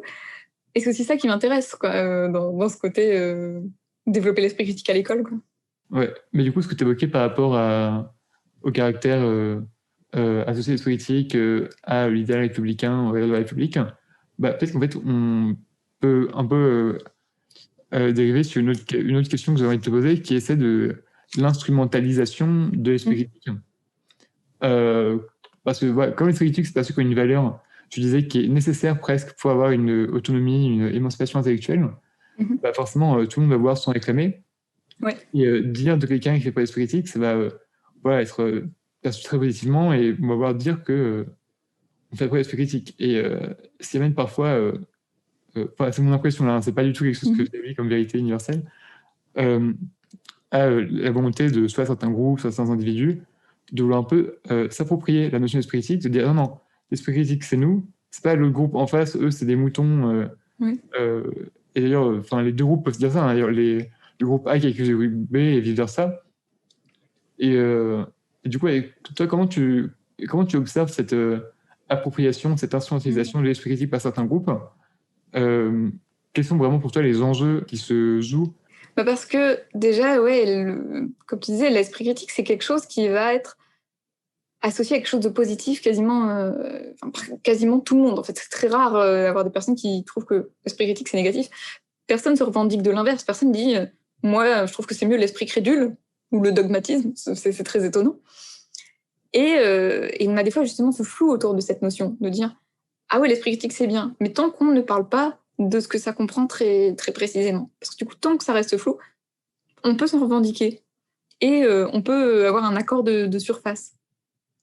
Et cette instrumentalisation, elle peut être faite, par exemple, effectivement, on va dire dans le débat public, ça peut être des personnes un peu complotistes, par exemple, qui vont dire ça, c'est vous des moutons. Mais il y a aussi même une instrumentalisation par le pouvoir politique, à mon sens, moi je le vois dans les discours institutionnels, et qui est presque plus embêtant, parce que c'est des gens qui prennent des décisions qui impactent des milliers de personnes. Par exemple, dans la façon dont ça parle d'esprit critique dans certains documents, c'est directement associé aux notions de conspirationnisme, du coup, et de complotisme, de dérive sectaire. Enfin, souvent, ils ne vont pas dire dérive sectaire, ça va être terrorisme, djihadisme, toute cette idée. Alors que, effectivement, je vois bien pourquoi on peut faire des liens, mais c'est clairement pas les seuls domaines où l'esprit critique est important, les seuls domaines d'application, et du coup, se focaliser uniquement sur ça pose question de se dire si c'est l'esprit critique, c'est l'esprit critique, ou alors ça va être les fake news. Du coup, si c'est l'esprit critique seulement sur les fake news, mais pas sur les restes, c'est embêtant, puisque du coup, on se focalise seulement sur un certain type d'information, où on se dit ce qui est important, c'est de faire du fact-checking, de vérifier ce qui est vrai, ce qui est pas vrai, mais pendant ce temps-là, on va pas forcément s'intéresser à, par exemple, l'orientation idéologique des discours, parce que là, on n'est pas dans du factuel, en fait, on va être dans des choses plus complexes à analyser. Comment il est produit, pourquoi il est produit. Ouais, voilà, exactement. Alors, je dis pas qu'il y a une volonté, tu vois, au ministère de faire ça. Hein. Je pense que, tu vois, c'est vraiment juste un truc même de bonne foi, mais qui est logique en même temps, peut-être dans une certaine vision de l'éducation, de restreindre à ça, à certains sujets. en se disant, à l'école, on parle de ça parce qu'il y a aussi le côté rassurant, de dire, le fact-checking, au moins, ça va pas être trop discuté, de dire, d'aller avec les enfants et de vérifier si telle chose est vraie ou pas quand c'est très évident, alors que d'aller sur d'autres terrains, c'est peut-être plus compliqué. Du coup, je sais même pas s'il est vraiment instrumentalisé, mais c'est plutôt que tout le monde a envie de s'en revendiquer de l'esprit critique. Et que c'est un peu facile si tu dis pas ce que tu entends par là. Ouais. En fait, j'avais un peu une pensée en disant ça. J'avais un peu en tête la communauté zététique, qui est très large, hein, d'ailleurs. Ce serait vraiment très réducteur de limiter à une communauté. Mais en fait, on voit certaines personnes, parfois, de mon point de vue, dans la communauté zététique, qui vont voir se revendiquer de l'esprit critique pour défoncer des croyances ou des formes de connaissances. Et pour moi, quelque chose que je vois souvent, c'est les zététiques qui prennent beaucoup de haut, par exemple, sur la question du véganisme et de la réduction de la consommation de viande. Et comme je suis très investi dans cette question de lutte sociale-là, je le vois tout de suite et ça m'ulcère de voir des gens qui, sous réserve d'esprit critique, en fait, ne pas chercher à discuter les arguments, mais juste faire passer les vegans pour des gens un peu naïfs, un peu bébêtes. Moi aussi, ça va être effectivement, une des choses qui va peut-être facilement m'énerver, ce côté de se revendiquer de l'esprit critique et puis derrière, des fois, faire des choses qui en sont un peu contradictoires. Mais de façon générale, en fait, comme je disais au début, ces milieux sceptiques, zététiques, c'est des milieux qui, à la fois, m'intéressent et en même temps dont je suis pas mal critique parce que je connais des fois certains discours et je trouve qu'il y a vraiment des choses qui sont intéressantes, mais des fois qui sont appliquées par tellement de personnes où je me dis où ça va m'énerver, par exemple, le fait de parler de l'importance du consensus scientifique, etc. Genre, c'est très bien, vraiment, c'est une bonne idée. Mais sur certains sujets, là, par contre, le consensus, on ne sait pas pourquoi, mais on s'en fiche. Là, par contre, il y a des domaines dans lesquels l'opinion personnelle, là, ça suffit. Notamment, en général, quand c'est des questions qui touchent au sens social. Donc forcément, moi, ça va m'hérisser le poil en me disant, mais... Ok, mais moi, si je me permettais sur ma chaîne de parler des OGM en disant je donne juste mon avis, je m'en fous de ce que dit la science, parce que là, c'est juste mon avis. Le standard. Ouais, c'est ça. C'est ça. Alors là, c'est pas forcément, là, quand je dis ça, non plus c'est pas l'entièreté des gens qui s'en revendiquent, qui font ça. Voilà, bien sûr. Mais des fois, ça se voit et c'est un peu... c'est agaçant. Donc, ou moi aussi, ce qui m'a pu m'agacer aussi, c'est de se revendiquer de l'esprit critique et des fois d'ignorer la littérature sur l'esprit critique. Je me dis, dans ce cas-là, vous pouvez développer une certaine vision de l'esprit critique, pourquoi pas, ou ne pas connaître une certaine littérature, je peux comprendre. Mais à partir du moment où il y a des gens qui viennent pour pointer en fait ces lacunes, etc., ça me paraît embêtant de pas le prendre en compte, quoi. D'ailleurs, tu avais fait une conférence avec sur Twitter, c'est Dr Baratin, je ne connais pas son nom en vrai. Peut-être qu'il ne veut pas qu'on le donne vu que c'est un pseudo, je ne sais pas. En tout cas, il y a son nom dans la conférence, je crois. Okay. Donc... Bon, en tout cas, les gens qui vont absolument savoir la conférence. L'identité. C'est ça. Et justement, vous reveniez sur l'idée de voici ce que la littérature, qui parfois est un peu éloignée des discours qu'on a sur l'esprit critique, même des gens qui s'en revendiquent, ou voire même des gens qui veulent l'enseigner, entre guillemets. Et selon toi, ce serait quoi les principaux décalages, les principales misconceptions de l'esprit critique par rapport à la littérature? Je pense que déjà, pour comprendre les décalages, la première chose, c'est déjà de revenir globalement un peu sur ce qu'on entend en général dans la littérature, dans l'esprit critique, c'est que un des trucs un peu consensuels, c'est que ça va être composé d'un ensemble de compétences ou de capacités. Ensuite, il va y avoir des attitudes, ou on peut aussi appeler ça des dispositions, et on a aussi besoin de connaissances. Donc en gros, voilà, l'esprit critique, ça va être... Alors, dans les compétences, on peut trouver la capacité à interpréter, la capacité à faire preuve de raisonnement logique, à évaluer une source, une affirmation, évaluer des arguments, produire des arguments. Dans les attitudes, on va trouver l'ouverture d'esprit, la curiosité, le souci pour la véracité. Voilà. Bon, énormément, il y a beaucoup, beaucoup de choses. En fait, on peut le décliner en des listes très longues, plus ou moins détaillées. Hein. Et en fait, du coup, voilà, déjà, vu ce que je viens d'en dire, on se rend compte d'une première misconception qui peut être diffusée, mais des fois malgré soi, parce que je pense qu'il y en a qui se rendent compte que c'est plus compliqué, mais malheureusement, en fait, dans les mots qu'ils vont utiliser, dans la manière qu'ils vont présenter, ça va être caduque. Donc, c'est pas... je suis pas en train de dire que c'est une intention ou que c'est parce que ces personnes ne savent pas, c'est plus que des fois, ça se retrouve dans le discours. Donc, le premier, c'est de dire l'esprit critique est une méthode. Ça, je l'ai entendu plein de fois. Genre, c'est une méthode pour mieux penser, c'est une méthode pour discerner le vrai du faux. Mais comme je viens de le dire, c'est un ensemble de compétences complexes, un ensemble d'attitudes. C'est pas une méthode. Ça n'a pas de sens, en fait, de dire ça. Et parce que, du coup, quand on dit une méthode, il y a un peu cette idée, des fois, de procédurale, quoi, de plein d'étapes les unes à la suite des autres et tout, ou alors que c'est un peu unique, alors qu'en fait, au contraire, l'esprit critique, c'est une pluralité de choses. T'appliques la recette et là, tu fais preuve d'esprit critique. Ouais, c'est ça. Et du coup, faire ça, non, justement, c'est tout l'intérêt de l'esprit critique, c'est justement d'adapter aussi le raisonnement selon la situation, donc ça marche pas. Après, il y a cette idée de réduire l'esprit critique à être capable de distinguer le vrai du faux, les opinions des connaissances. Alors, c'est pas totalement erroné, en fait, puisqu'il y a bien ce souci de la véracité, c'est important, être capable d'évaluer la crédibilité des sources, c'est important, donc c'est bien, en fait. Par exemple, avec des enfants qui sont jeunes, effectivement, ça peut être... voilà, je pense plutôt aux personnes qui sont du côté éducatif, c'est déjà une bonne entrée dans l'esprit critique, surtout avec des enfants jeunes. On va pas commencer à aller directement dans la valeur idéologique d'un discours, ça va être compliqué, à 6 ans par exemple, ou à 12 ans. Mais bon, voilà, quand on est avec des adultes, c'est clairement pas suffisant.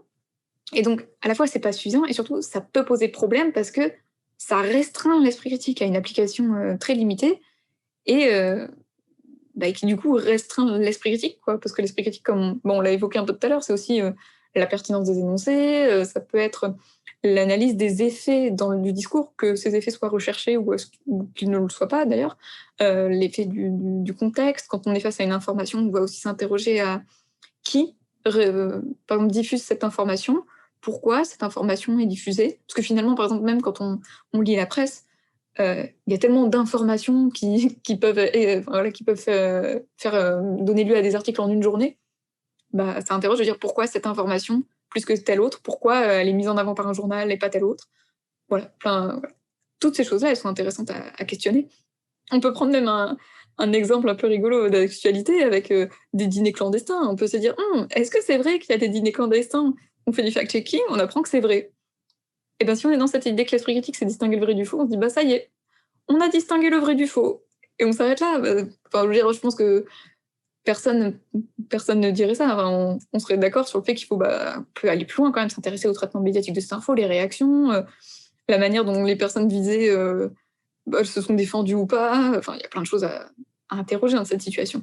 Donc il y a aussi une autre chose qui peut être du coup, il y a souvent un intérêt pour l'argumentation. Donc, à nouveau, c'est une bonne idée de se pencher sur l'argumentation quand on fait de l'esprit critique, parce que c'est quand même une composante, ça fait partie des compétences qui peuvent être importantes.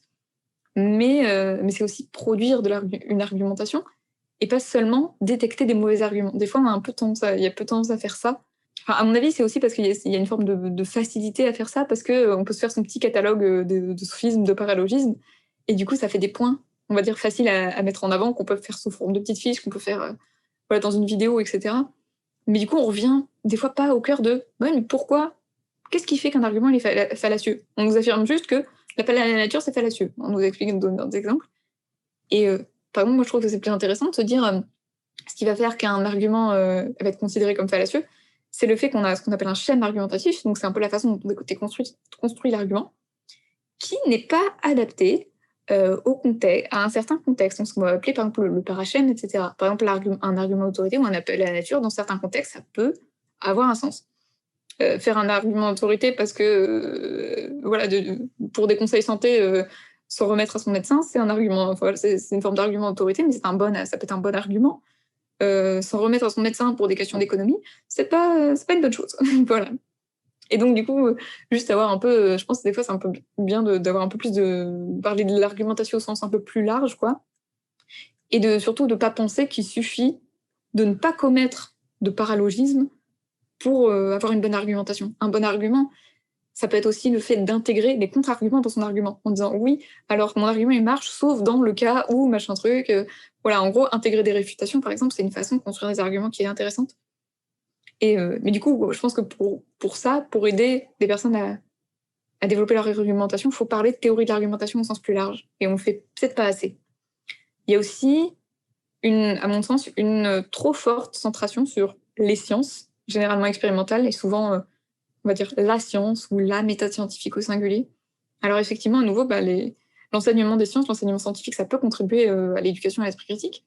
Ne serait-ce que parce que les sciences prennent une place importante dans nos sociétés, dans nos connaissances et tout. Donc avoir des connaissances dans ce domaine-là, forcément, c'est toujours bénéfique. Puis de façon générale, en fait, pour développer son esprit critique, c'est toujours une bonne chose d'avoir des connaissances parce qu'on raisonne jamais à vide. Et par exemple, pour se rendre compte par exemple, pour avoir l'idée de se poser la question de est-ce qu'on dit c'est vrai ou faux, des fois, c'est qu'il y a quelque chose qui a attiré notre attention, il y a quelque chose qui a enclenché une forme de méfiance, et ça va être des fois la correspondance entre ce qu'on sait ou une information qu'on a entendue et une autre information. Et du coup, si on n'a pas de connaissances, ça va être difficile des fois d'avoir un peu ce réflexe critique qui va se lancer. Donc, rien que pour ça, c'est important d'avoir des connaissances. Mais voilà, donc du coup, dans tout ce qui va être autour de l'esprit critique et enseignement des sciences, on a du coup l'enseignement de l'histoire des sciences, l'enseignement de ce qu'on appelle la nature of science, donc plutôt ce que sont les sciences, comment c'est construit, comprendre globalement comment sont produites les connaissances scientifiques, tout ça c'est super important. Mais la méthode scientifique, par exemple, je suis pas sûre que ce soit super pertinent. Déjà parce qu'il y a ce problème du singulier, d'unicité qui est un peu bizarre, alors qu'il y a une pluralité de méthodes de méthodes de recherche. Du coup, dans ce cas-là, je sais pas exactement à quoi ça réfère en fait. Du coup, c'est une idée générale. Alors il y en a parfois qui vont dire oui, mais la méthode scientifique, c'est le fait de se fier au consensus, c'est le fait que les productions scientifiques, elles sont publiées dans des revues avec des comités de lecture, tout ça. Je dis, ça, c'est pas la méthode scientifique, ça, c'est la production scientifique, c'est les pratiques de recherche, c'est encore autre chose. Et du coup, ça mélange un peu plein de choses dedans, du coup, c'est pas toujours clair. Donc, pour moi, c'est un peu un truc qu'il faudrait laisser tomber, quoi. Parce que c'est pas le truc qui va nous aider le plus. Et puis même, en fait, si le but, c'est vraiment de développer un esprit critique qui est utile aux gens au quotidien, c'est pas trop ça qu'ils vont faire. Enfin, même les démarches scientifiques, parce qu'on va rarement reproduire les expériences chez soi, par exemple. On va plutôt avoir tendance à essayer à vouloir savoir à qui on peut se fier, à comprendre. Et du coup, comprendre dans ce cadre-là, effectivement, comment sont produits les connaissances scientifiques, c'est important pour pouvoir ensuite comprendre pourquoi c'est intéressant de les écouter. Mais on ne va pas s'amuser à soi-même refaire les expériences, à soi-même tester la nocivité du glyphosate dans son jardin. Tout le monde n'a pas un accélérateur de particules chez soi dans son garage. Non, voilà, non, on peut pas. Donc du coup, je pense que c'est plus intéressant de faire le lien avec de l'éducation aux médias en disant l'information scientifique, on va peut-être pas l'évaluer de la même manière que de l'information qui a un caractère politique. Ça, je pense, c'est beaucoup plus intéressant comme approche. De dire, oui, on n'est pas dans le même domaine, on n'analyse pas les discours de la même manière. Et là, du coup, quand on est dans de l'information scientifique, c'est intéressant de savoir comment c'est arrivé, le trajet un peu de l'information, depuis comment elle a pu être créée par des chercheurs, de comment elle a publié, de comment, dans une revue scientifique, puis après ça fait un communiqué de presse, éventuellement, ça dépend, ou des fois c'est le service com d'une université, puis après ça contacte un journal, puis après on en parle. De comprendre ce trajet de l'information, il peut être, déjà à mon avis, c'est plus intéressant de le faire comme ça. Voilà, ça fait déjà pas mal de trucs. Il y a aussi, vraiment en lien avec l'esprit critique, l'importance de parler des biais cognitifs. En fait, moi, ça me questionne parce que dans la littérature vraiment sur l'esprit critique, il y a très peu de liens théoriques qui sont faits entre les deux. C'est vrai. Ouais, en fait, on a de la littérature sur les biais cognitifs, et du coup sur le raisonnement et tout. On a de la littérature sur l'esprit critique, et des articles qui mélangent les deux. On a même des articles de revue de la littérature qui ne mentionnent pas du tout la notion de biais cognitif. Alors, donc, ça ne veut pas dire que c'est inintéressant, mais du coup, c'est un peu... Mais moi, en tout cas, c'est un petit peu étonnant d'être allé piocher dans ça. Parce que je me dis, ça peut être un outil. Enfin, je veux dire, quand on dit l'important, c'est de se... Par exemple, qu'il y a l'important dans les attitudes, l'importance de faire preuve de réflexivité, donc, ou de métacognition, donc en gros d'avoir du recul sur sa propre pensée, du recul sur son propre positionnement et tout. Il peut y avoir un tas d'outils qui peuvent être utiles, et éventuellement, en fait, par exemple, la connaissance des biais cognitifs, dans certains cas, ça peut être utile pour la métacognition, par exemple. Du coup, on peut se dire, effectivement, on peut faire tous ces liens-là, enfin moi je peux les faire, mais ils sont pas forcément faits dans la littérature. Et puis, à nouveau, du coup, il y a la question de, le lien esprit critique et biais cognitif. Puis après, de dire, est-ce que, effectivement, pour que les gens soient moins biaisés, la meilleure solution, c'est de leur enseigner ce que sont les biais? Eh ben, pas forcément, en fait. Vraiment, ça dépend vraiment ce que j'ai compris, ça dépend vraiment des types de biais, des types de contextes. Par exemple, dans le domaine médical, des fois, ce qui va être mis en place, c'est plutôt de créer des outils, de créer des procédures qui permettent de limiter ces biais. Par exemple, pour limiter certaines erreurs de diagnostic, il y a par exemple un outil où c'est juste une checklist. où ça va obliger de bien, voilà, est-ce qu'on a bien pensé toutes les options dans le bon ordre, machin truc, pour être sûr qu'on va pas rater quelque chose, par exemple. C'est des fois plus intéressant que juste compter sur l'individu en lui-même pour qu'il prenne conscience que, attention, dans ce cadre-là, j'ai peut-être un biais, et du coup, par la connaissance de ce biais, je vais l'empêcher. Malheureusement, c'est beaucoup plus compliqué que ça, quoi. En plus, je peux me tromper, mais t'as pas une partie de la littérature qui dit aussi que c'est pas parce qu'on est au courant de ces biais que pour autant on arrive à les... Ouais, ouais. Mais après, à nouveau, en plus, là, il me semble que du coup, ça dépend des biais, parce qu'il y a différents types de biais, enfin, il y a des longues listes et tout. Donc du coup, voilà, on peut être conscient. En fait, il me semble déjà que quand on en parle, on va plus les repérer chez les autres que chez soi. Et du coup, des fois, on peut en repérer certains, mais en travaillant sur la métacognition. Donc, c'est très complexe. Et donc, du coup, voilà, il y a plusieurs sauts qui sont faits. Donc, il faudrait en fait un peu plus montrer des liens théoriques entre l'esprit critique et les biais. Mais bon, là, c'est plutôt dans le monde de la recherche à voir s'il y a des liens et que c'est pertinent ou pas. Après, il faudrait du coup être sûr que vraiment enseigner les biais cognitifs, etc., ça permet de les réduire. Et que, effectivement, être moins biaisé, ça permet bel et bien de développer l'esprit critique. Donc, on a quand même plusieurs sauts à faire avant d'être sûr que c'est la bonne approche, quoi. Ouais. Alors qu'à côté de ça, en tout cas, moi j'ai l'impression que les biais cognitifs occupent vraiment une place très importante aujourd'hui dans chez les gens qui vont vouloir euh, former à l'esprit critique. Alors que c'est à dire qu'en fait, c'est une notion qui est pas si importante que ça dans la littérature. En tout cas, pas dans la littérature qui en éducation à l'esprit critique. D'accord. Donc après, il y a peut-être d'autres liens qui sont faits à côté, parce que c'est vrai que ça touche quand même au raisonnement, ça touche à la pensée, donc c'est pas non plus aberrant de parler de ça. Mais c'est juste que c'est plutôt le fait que ce soit l'une des premières choses qui viennent. Alors, à nouveau, là, je suis au stade de l'hypothèse, je me dis peut-être que ce qui peut séduire là-dedans, c'est à nouveau, comme pour les arguments fallacieux, le côté liste, en fait, qui peut être rassurant de dire, c'est bien, on a une liste, on va pouvoir un peu l'enseigner, on part, on a un cadre, alors que par exemple, si tu veux enseigner la critique des médias, tu peux dire, je commence par où, quoi. C'est très complexe, et du coup, Ouais. si, par exemple, en tant que vulgarisateur, vulgarisatrice, tu veux parler de ça, va falloir vraiment faire tout un gros travail de renseignement, de tri, des fois potentiellement même de créer toi-même des outils qui peuvent être utiles et tout. Et c'est super, c'est un gros travail. Alors que dire, prendre une liste de biais cognitifs ou une liste d'arguments fallacieux, c'est peut-être plus simple, ça donne des repères. Ouais. C'est vrai que, quelque chose en tout cas dont j'ai l'impression depuis le début de notre entretien, c'est que vraiment la notion d'esprit critique est vraiment très insaisissable. Ouais. Et du coup, du fait qu'elle soit aussi insaisissable, on peut peut-être être tenté parfois de vouloir la réduire pour au moins dire, au moins on se commence par là. Sauf que du coup, parfois en la réduisant, on peut peut-être parfois inconsciemment et contre sa volonté transmettre une vision, une version un peu erronée. Ouais. En fait, moi, ça m'embêterait pas tant que c'est un peu clair, tu vois. Quelqu'un qui dit, moi, je vais essayer, par exemple, qui dit, on va essayer de développer l'esprit critique en sciences. Par exemple, ça se fait. Il y a même des gens en didactique qui font ça en disant, voilà, par exemple, docteur Baratin, lui, sa thèse, c'est de développer l'esprit critique grâce à l'argumentation sur des questions socio-scientifiques. Donc, on est quand même sur un cas limité, mais parce que justement, tu peux pas faire tout l'esprit critique tout seul, c'est super compliqué. Et du coup, je pense que l'enjeu, il va être peut-être d'être conscient de ça. Et du coup, des fois, de le rappeler, par exemple, quand on fait de la vulgarisation aux personnes qui nous lisent, aux personnes qui nous écoutent ou qui nous regardent, de rappeler ça, de dire attention, là, voilà, on est en train de parler énormément d'esprit critique dans comment dire, la façon dont les médias parlent de science, mais il y a aussi ça, et ceci, cela, et ça peut être, mais à mon avis, même bénéfique éventuellement de renvoyer vers d'autres ressources, tu vois, pour essayer d'enrichir ça, il y aurait grave moyen. Je pense il y aurait totalement moyen qu'une chaîne d'histoire se dise allez, je fais histoire pour développer l'esprit critique, il y aurait totalement moyen de faire ça. Ouais. Mais c'est une question de cadrage aussi, c'est une question de comment tu présentes ton travail. Par exemple, je regarde la chaîne Histonique, il a par exemple une vidéo sur comment découpe-t-on l'histoire. On pourrait dire, mais on pourrait totalement voir ça comme un truc d'esprit critique, quoi. De dire, ça interroge nos façons de faire, il y a tout un développement, en tout cas, d'une argumentation, de compréhension d'un processus de travail scientifique en histoire, de pourquoi c'est fait, des limites, de ça et tout. Et c'est top. Mais voilà, est-ce que c'est nécessaire à chaque fois de dire attention, là, c'est l'esprit critique je sais pas. Aussi, un peu dans le même genre, la vidéo de Manon Bril sur est-ce que Jésus a vraiment existé.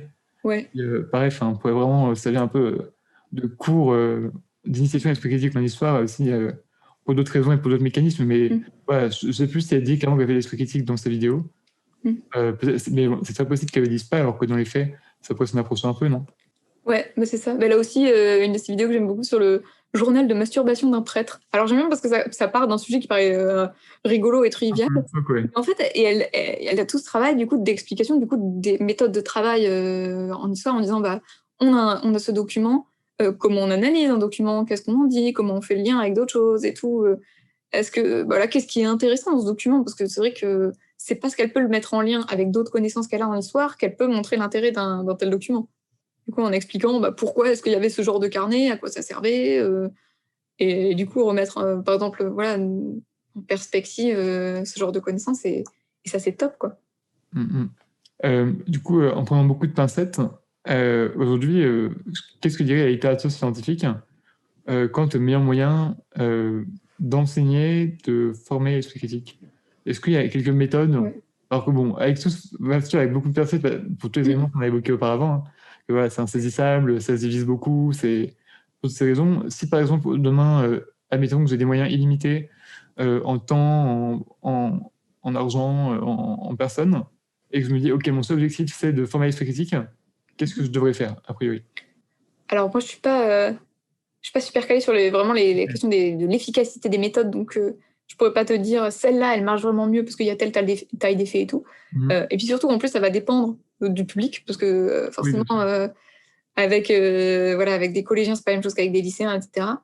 Mais du coup, à mon avis, ce qui peut être fait, c'est de se baser un peu sur ces compétences et ces attitudes qui sont constitutives de l'esprit critique pour réfléchir à comment les développer.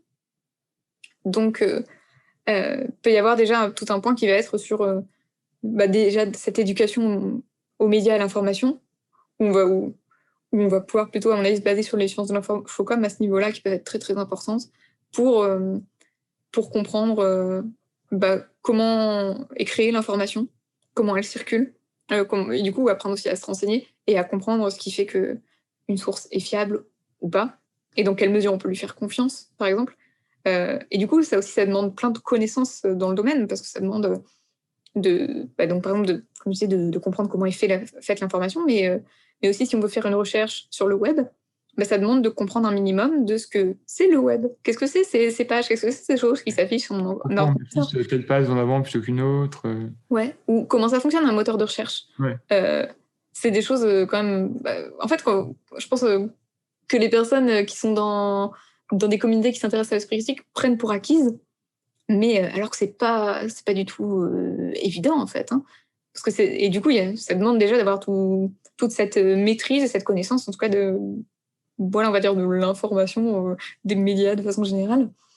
Après, voilà, s'interroger sur la légitimité d'un auteur. Du coup, tu peux faire des liens des fois avec des liens avec l'argumentation, parce qu'une fois que tu as identifié une source, c'est à dire pourquoi elle peut être pertinente ou pas, pourquoi elle peut être fiable ou pas, va falloir rentrer dans le corps de ce que dit la source.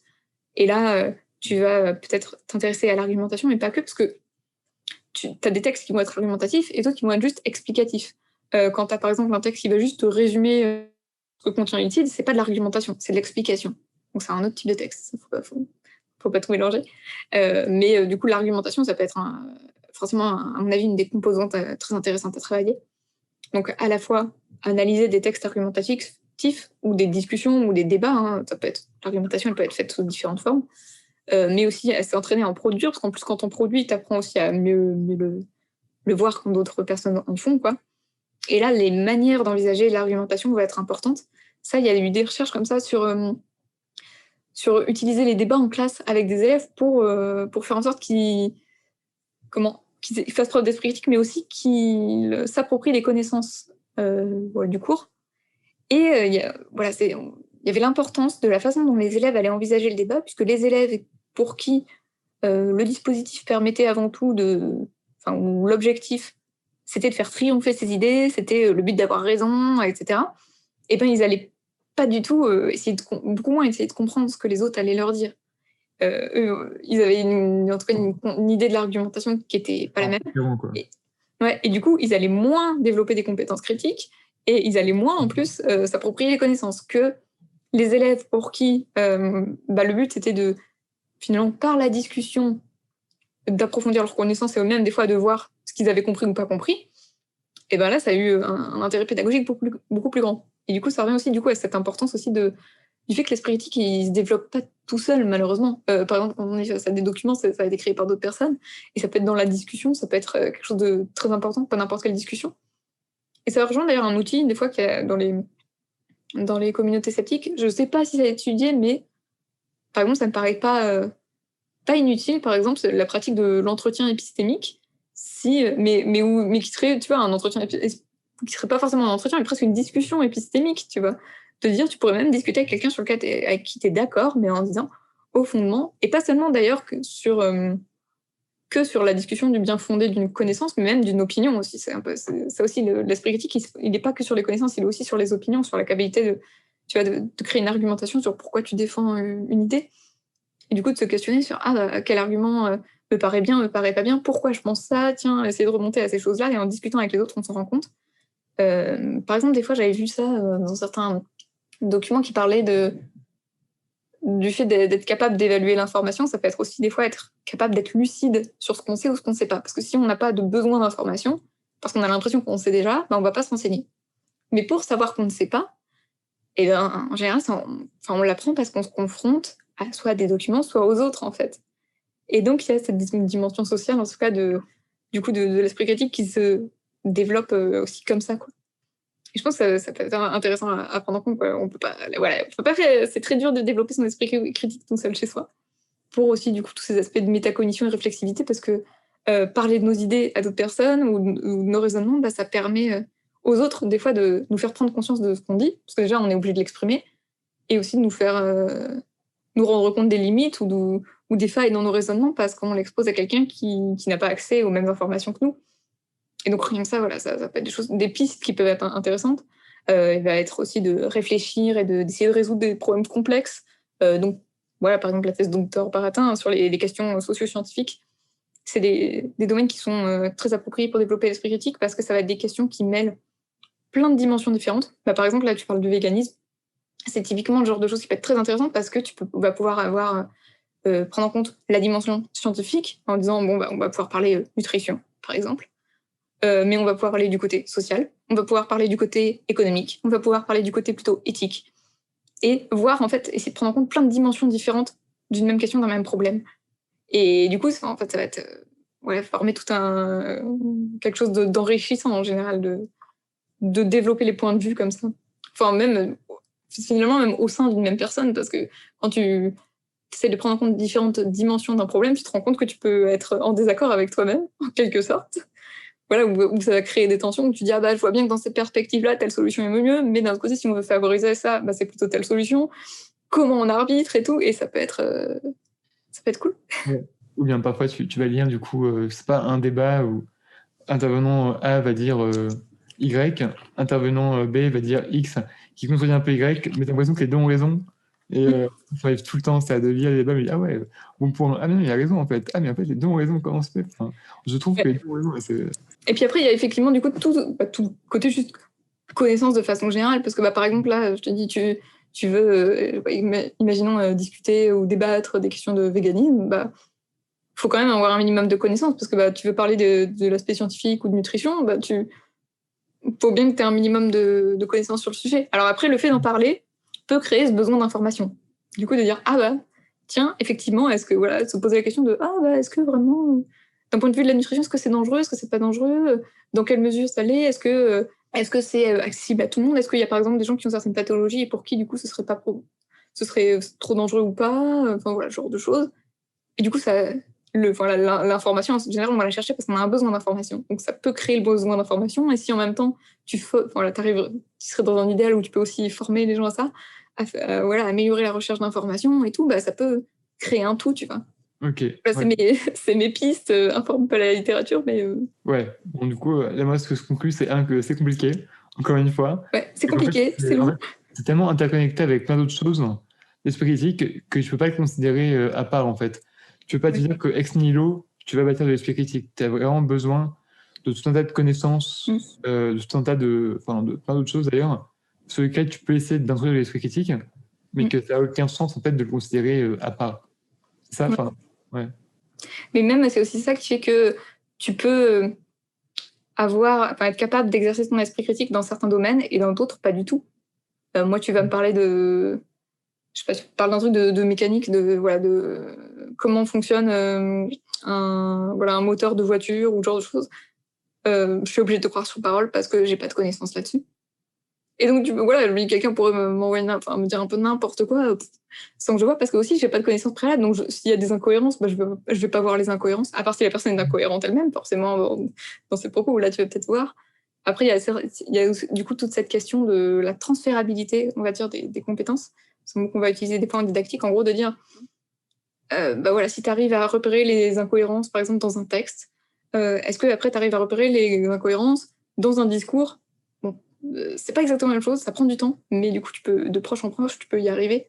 Et donc, il y a quand même des fois des compétences que tu vas développer dans un domaine, mais que tu vas réussir à appliquer à d'autres. Mais voilà, du coup, c'est quelqu'un qui a un esprit critique surtout, ça n'existe pas, je dirais. D'ailleurs, on en revient un peu peut-être à l'attrait de certaines manières d'enseigner l'esprit critique via les biais ou via les méthodes scientifiques, où du coup, ça a l'air à peu près universel. Alors que, du coup, voilà, c'est peut-être pour ça que c'est aussi attrayant et que parfois on va un peu peut-être limiter l'esprit critique à ça, alors que dans les faits, l'esprit critique, c'est pas quelque chose que tu peux avoir universellement. Enfin, c'est peut-être pas exact ce que je dis, mais le fait que tu sois la question de la transférabilité, pour moi, ça pouvait expliquer pourquoi les méthodes où ça a l'air moins embêtant, ces questions de la transférabilité, peuvent être attrayantes. Je sais pas si c'est Oui. clair ou juste que... Ouais, peut-être. Ouais, dans le sens où tu as l'impression que c'est des outils qui peuvent être utiles un peu partout. Je dis, en fait, si quelqu'un fait un appel à la nature, que ce soit en sciences sociales, en sciences naturelles, en je sais pas quoi, toujours serait capable de le mesurer. Oui. Idem, si quelqu'un ne se fait pas du tout à la science, entre guillemets, parfois le domaine se saurait identifier, alors qu'en effet, savoir si, un moteur de voiture, comment ça fonctionne, etc., là, tu as vraiment besoin de connaissances a priori pour... Effectivement. Ouais, c'est pour ça que, tu vois, je dis, par exemple, les grandes compétences, on va dire, genre, développer tout ce qui va être recherche d'informations, développer l'évaluation de l'information, développer l'argumentation. C'est pour ça que c'est un peu des gros thèmes, un peu gros et généraux, mais qui peuvent être utiles dans plein de domaines, quoi.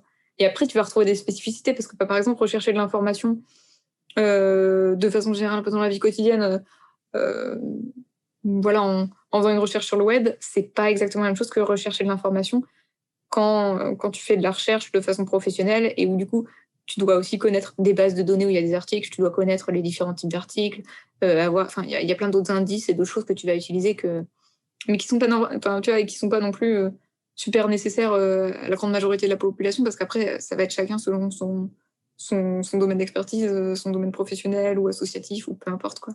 Et je me dis sur certaines questions, des fois, une manière, des fois de faire preuve d'esprit critique, c'est déjà de se rendre compte qu'on n'a pas de recul critique dessus.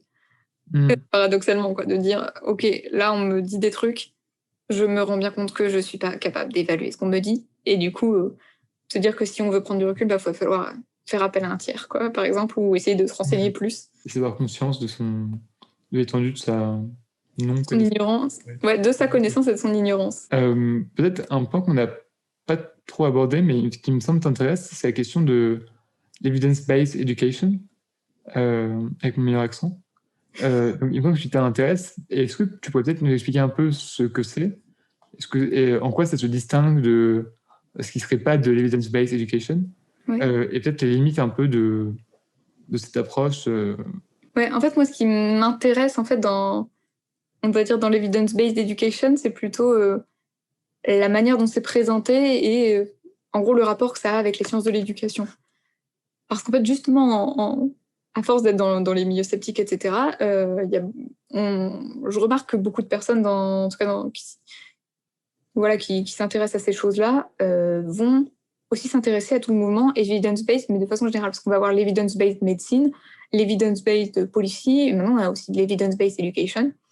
Et donc, le point commun un peu de ces différentes approches, c'est de s'appuyer fortement sur l'expérimentation, sur ce qu'on va appeler, par exemple, des essais randomisés contrôlés, d'essayer, en gros, où il va y avoir une limitation des biais expérimentaux, pour produire un certain type de connaissances, notamment des connaissances sur l'efficacité de certaines mesures. Malheureusement, en fait, moi, ce qui m'a embêtée, c'est que ça peut être très bien pour répondre à certaines questions et dans certains domaines. Le problème que j'ai avec ça, c'est quand on donne l'impression que c'est la seule manière d'étudier scientifiquement un sujet. Par exemple, quand je dis sciences de l'éducation, comme je l'ai un peu présenté tout à l'heure, c'est plein de domaines différents, c'est plein de questions différentes, et la question de l'efficacité de certaines choses, c'est quand même limité. Et même là, en fait, même pour étudier l'efficacité, il n'y a pas que cette manière-là de faire, parce que l'efficacité, par exemple, d'un logiciel éducatif, par exemple, ça sera pas nécessairement que de regarder est-ce que les élèves obtiennent des meilleurs résultats avec quand ils utilisent ce logiciel comparé à un cours normal. Ça peut être aussi est-ce que ça fait gagner du temps à l'enseignant. Ça peut être une forme d'efficacité. Ça peut être est-ce que le logiciel est versatile et du coup le prof peut l'utiliser en plein de situations et aussi enseigner d'une manière différente et lui offrir des nouvelles possibilités. On peut dire que c'est quelque chose d'efficace aussi. Mais voilà, c'est différent. Donc, du coup, déjà, ça pose la question de ce qu'on appelle l'efficacité. Et en fait, en sciences de l'éducation, ça en vient à poser problème à un tel point qu'il y a carrément eu une tribune de chercheurs, et plus précisément en fait, d'associations de chercheurs, qui sont un peu fait une levée de bouclier contre ça, parce qu'on l'a retrouvé dans des documents qui viennent du Conseil scientifique de l'éducation nationale. Donc en fait, ce conseil scientifique, il existe, il a été créé par le ministre Jean-Michel Blanquer. Il n'y en avait pas avant. Et du coup, déjà, ça pose question de se dire qui fait partie ou pas de ce conseil, qui du coup forcément est affilié à un pouvoir politique à un certain moment et tout. Donc déjà, on peut poser question déjà du fonctionnement en tout cas de ce conseil. Et ils avaient émis dans un document que seule l'expérimentation contrôlée permet de vérifier qu'un outil pédagogique fonctionne. Et donc, d'autres chercheurs en sciences de l'éducation, ça les a énormément énervés en disant non, nous on a d'autres manières de faire en fait. Là vous êtes en train de jeter plein de recherches à la poubelle en faisant ça. Et notamment il y avait derrière la phrase le Conseil supérieur de l'éducation nationale publiera prochainement des recommandations sur les types de recherches translationnelles qui ont leur place en éducation, les différents niveaux de preuves qu'ils apportent et leurs enjeux éthiques et pratiques. Et donc là aussi, c'est ça aussi qui avait beaucoup alerté en se disant mais c'est très dérangeant en fait qu'un conseil qui est lié au pouvoir politique vienne dire aux chercheurs les méthodes qu'ils doivent employer et les manières de faire de la recherche. Notamment parce que déjà la recherche, elle peut avoir effectivement une finalité plutôt pratique. Par exemple, tester l'efficacité de différentes mesures, ça peut être une façon de faire de la recherche, mais il y a aussi de la recherche plus fondamentale, même en éducation. Moi, par exemple, quand j'essaie de comprendre ce que ça veut dire l'esprit critique, c'est pas le truc le plus appliqué du monde, mais même si après derrière ça peut être utile, par exemple éventuellement pour la formation des enseignants, si on se rend compte qu'il y a un aspect en particulier de l'esprit critique qui nous semble important, et qu'on se rend compte que les enseignants le prennent pas assez en compte ou pas du tout, et te dire du coup il faudrait qu'on développe des formations là-dessus et tout. Voilà, ça peut être utile aussi.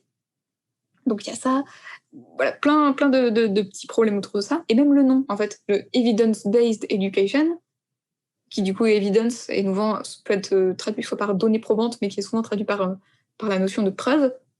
Et du coup, ça veut dire que les pratiques qui sont fondées sur des preuves qui n'ont pas suivi ce schéma expérimental, randomisé, contrôlé, c'est pas des preuves.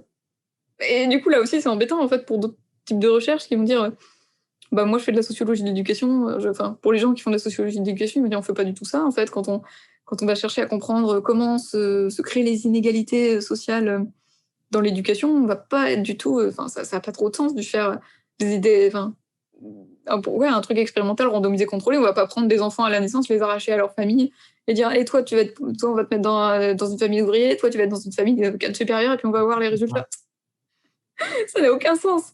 Et puis en plus, ce serait à la fois d'un point de vue éthique, mais même d'un point de vue pratique, en fait, c'est pas vraiment. Vu que le but, c'est d'essayer de comprendre la société telle qu'elle est actuellement, si on la modifie, ça n'a pas de sens. C'est un peu étrange. Bref, et voilà, donc du coup, on a un peu ce truc de seulement des recherches quantitatives, seulement des recherches expérimentales. Et moi, ça m'embête beaucoup parce que parce que ça, à nouveau, ça ampute d'une énorme palette de questions et de méthodologies qu'on peut poser, enfin qu'on peut envisager, de réponses, qu'on peut essayer de faire. Et du coup, c'est très dommage en fait de penser que il y a que la seule manière d'étudier scientifiquement l'éducation, c'est ça. Donc, si j'essaie de résumer, on pourrait dire que faut vraiment le considérer comme un outil parmi d'autres, mais que c'est pas le gold standard. Ouais, c'est ça. Ouais. Ouais, ça, c'est une manière. En fait, c'est même, je dirais, c'est une manière de faire de la recherche, un courant de recherche qui du coup utilise des méthodes expérimentales et qui est très intéressant, qui donne des résultats cool, mais c'est pas la panacée non plus. Je peux même te donner un peu un exemple concret que j'avais eu en coloc qui m'a fait un peu rire, où on avait eu justement, c'était une application pour enseigner des trucs en maths, je crois que c'était genre la division. Et leur protocole expérimental, c'était de donner l'application dans des classes de primaire où les enfants étaient obligés d'être sur l'application pendant 20 minutes, 3 fois par semaine, pendant un certain nombre de semaines. Et ils se rendaient compte à la fin qu'effectivement, les élèves avaient maîtrisé parfaitement les connaissances mathématiques qu'on voulait leur enseigner. Sauf que déjà, ils se sont retrouvés juste avec le temps passé sur l'application à faire beaucoup plus de mathématiques que les autres, déjà. Et le truc, c'est qu'on peut se dire, oui, mais dans quelle mesure un enseignant va faire ça? Aucun enseignant ne va utiliser une seule application qui va être utilisée de cette manière-là dans une classe. Donc, ça a une validité un peu expérimentale, mais ça n'a pas de validité qu'on va dire écologique, en fait, dans des conditions habituelles d'enseignement. Et même, il y avait un des résultats qui était que quasiment tous les enfants étaient dégoûtés des maths après. Et ça, c'était un peu emmerdant quand même. Bon, après, ça arrive, mais c'était un peu drôle. Et moi, j'étais sur un projet de recherche quand j'étais en M2 où il y avait eu, et c'est aussi pour ça que je me suis retrouvée à ce colloque, c'est pour ça qu'on avait ce thème commun. Donc, c'était un projet de recherche où il y avait eu la création d'une application qui visait en gros à instrumenter ce qu'on appelle une démarche d'investigation. Donc, en gros, c'est un peu une démarche scientifique en classe, quoi. Et donc, voilà, il y avait plein de choses dans l'application. Il y avait notamment, par exemple, ce qu'on appelait une fiche recherche où en fait les enfants, ils venaient et puis ils allaient poser une question au départ. Et puis pour y répondre, ils pouvaient écrire une hypothèse et l'enseignant en fait pouvait revenir et puis commenter et tout. Puis il pouvait créer plusieurs hypothèses, donc ça créait des embranchements. Et puis l'enseignant pouvait fermer un truc ou leur dire ah non, telle hypothèse on la fait pas, telle hypothèse on la poursuit, comment on fait. Enfin voilà, c'est des choses un peu comme ça. Et donc il y avait cette application qui était créée. Et donc j'aurais pu être dans un processus, me faire un peu ce genre de truc en me disant bon bah on va mettre en place un protocole expérimental pour vérifier si les élèves apprennent mieux ou apprennent plus profondément, par exemple à formuler des hypothèses ou à suivre une certaine démarche grâce à l'application. Ça aurait été une possibilité. Le problème, c'est que quand je suis allée, moi j'ai fait plutôt un truc qualitatif où je me suis plutôt intéressée à comment les enseignants utilisaient l'application. Parce que quand je suis allée dans les classes, j'ai vu l'hétérogénéité des contextes d'utilisation, avec des profs qui étaient sur des... Voilà, ils essayaient de faire des projets qui étaient un peu autour un peu plus du climat. Il y en a qui étaient avec une prof qui était en histoire, avec des sixièmes, elle disait qu'elle voulait utiliser ça dans un cours d'histoire. Alors bon, ça me semblait un peu étonnant, mais je me dis, okay, pourquoi pas? Mais je me dis, mais quel rapport entre ces deux classes? Puis une autre classe où c'était du coup des enfants qui avaient 3 ans de moins, enfin, il y en a c'était des CM2, il y en a c'était des CP. Et je me dis, mais quel sens ça aurait, même de faire un truc même un peu pré-test, post-test? Alors que même au sein de la classe, il y avait différents groupes de gamins, ils faisaient pas tous exactement la même chose, que l'application était sur tablette, et du coup, il y avait souvent un gamin qui allait monopoliser la tablette et pas laisser les autres toucher, par exemple. Et je me dis que toutes ces infos, je les ai eues parce que j'ai fait des observations longues dans les classes, où j'ai passé des heures et des heures à suivre les projets, où je venais chaque semaine pour voir ce qui se passait. Et du coup, dans ce contexte-là, moi, ça me semblait beaucoup plus intéressant de m'intéresser à comment l'application, concrètement, elle a été utilisée, à quoi elle a servi, est-ce qu'elle a été utile, et comprendre comment les enseignants ont pu se l'approprier selon quels facteurs. Et qu'est-ce qui fait qu'il y a des profs pour qui ça n'a pas du tout marché et qu'il y en a d'autres pour qui ont pu vraiment l'intégrer dans leur classe. Et du coup, aussi réfléchir derrière éventuellement ce qu'on peut améliorer dans l'application grâce à ça. Ça ne rentre pas du tout dans leur modèle d'evidence-based education de faire ça. Et je trouve ça... Alors que, bon, moi, j'ai quand même l'impression que c'est important, quoi. Bon, après, j'ai entendu aussi le discours de dire oui, mais ces recherches-là, ça peut être intéressant, c'est de faire du qualitatif, parce que l'objectif derrière, c'est de faire une recherche du coup expérimentale de bonne qualité, donc c'est bien d'avoir ces informations en amont. Mais du coup, comme si le but, ça va toujours être, à la fin, de pouvoir faire de l'expérimentation et de faire des statistiques et de faire une méta-analyse pour tester l'efficacité. Je me dis, bah non, bah non, ça dépend des questions qu'on se pose. Voilà, c'était mon petit râlage. Non, mais les exemples sont utiles aussi pour comprendre, parce que c'est vrai que ça peut peut-être sembler un peu abstrait sur les exemples. Après, il y a aussi forcément des cas où c'est très... où c'est utile de façon générale, quoi, où ça va quand même des fois nous indiquer qu'il y a certaines... Voilà, à comparaison, on va dire, à toute chose égale par ailleurs, donc dans des cas très similaires, que par exemple, telle méthode va être mieux que telle autre, par exemple en lecture et tout. Voilà, par exemple, il me semble que, tu vois, pour distinguer entre différentes manières d'enseigner la lecture en CP, ça permet de discriminer entre plusieurs trucs. Et ça du coup, forcément, c'est utile. Et ouais, voilà, le but, c'est pas de cracher dans la soupe, il y a aussi des choses bien dedans. C'est juste que le truc, c'est qu'en ce moment, c'est ça qui est mis en avant vachement. Donc, c'est pour ça aussi que j'en parle, quoi. Si c'était un truc minoritaire, bon, je pense qu'il n'y aurait pas de problème. Et il y a aussi le fait que souvent, les personnes qui pratiquent ce genre de... ou des fois qui pratiquent pas d'ailleurs, mais en tout cas qui ne jurent que par ce genre de recherche, ont tendance à cracher sur les autres. Moi, ou à nouveau, c'est un peu une anecdote, où c'était... je vais pas dire le poste, mais en tout cas, quelqu'un qui était assez haut dans la hiérarchie de l'éducation nationale, qui était venu comme ça s'adresser, du coup, c'est un colloque, nous dire qu'il dit, de toute façon, au ministère, on sait très bien que financer les sciences de l'éducation, c'est comme arroser du sable. Donc l'idée, c'était, ça ne sert à rien, c'est une perte d'argent, alors que, et il faisait la comparaison avec les gens qui faisaient genre de la psychologie cognitive, ou qui faisaient du coup, dans cette perspective plutôt de tester l'efficacité en faisant des trucs plutôt expérimentaux, où il disait, ah bah ça, c'est utile. Mais en même temps, c'est pour qui? C'est utile pour un ministère, parce que lui, il veut mettre le tampon, la recherche a validé, donc c'est bien. Quand t'es... voilà, par exemple, moi, là, quand je suis en train de critiquer l'utilisation du mot esprit critique dans les programmes de l'éducation nationale, bah oui, effectivement, je comprends pourquoi ils trouvent pas ça très utile. Du coup, sans aucune transition, je vais deux questions à te poser d'ordre plus général. Une qui apprend un peu ce que j'ai pu te poser tout à l'heure comme question par rapport à l'esprit critique, mais que là, j'aimerais étendre, c'est est-ce que selon toi, est-ce que tu peux me donner un exemple d'idée qui te semble très répandue alors qu'elle mériterait d'être plus discutée, ou à l'inverse, une idée qui n'est pas assez répandue et dont tu estimes qu'elle devrait faire l'objet de plus de discussions? L'idée à laquelle j'ai pensé, plutôt une idée, à mon avis, qui devrait être plus discutée, Ouais. mais que moi-même, je maîtrise très peu, donc je peux pas m'étendre dessus.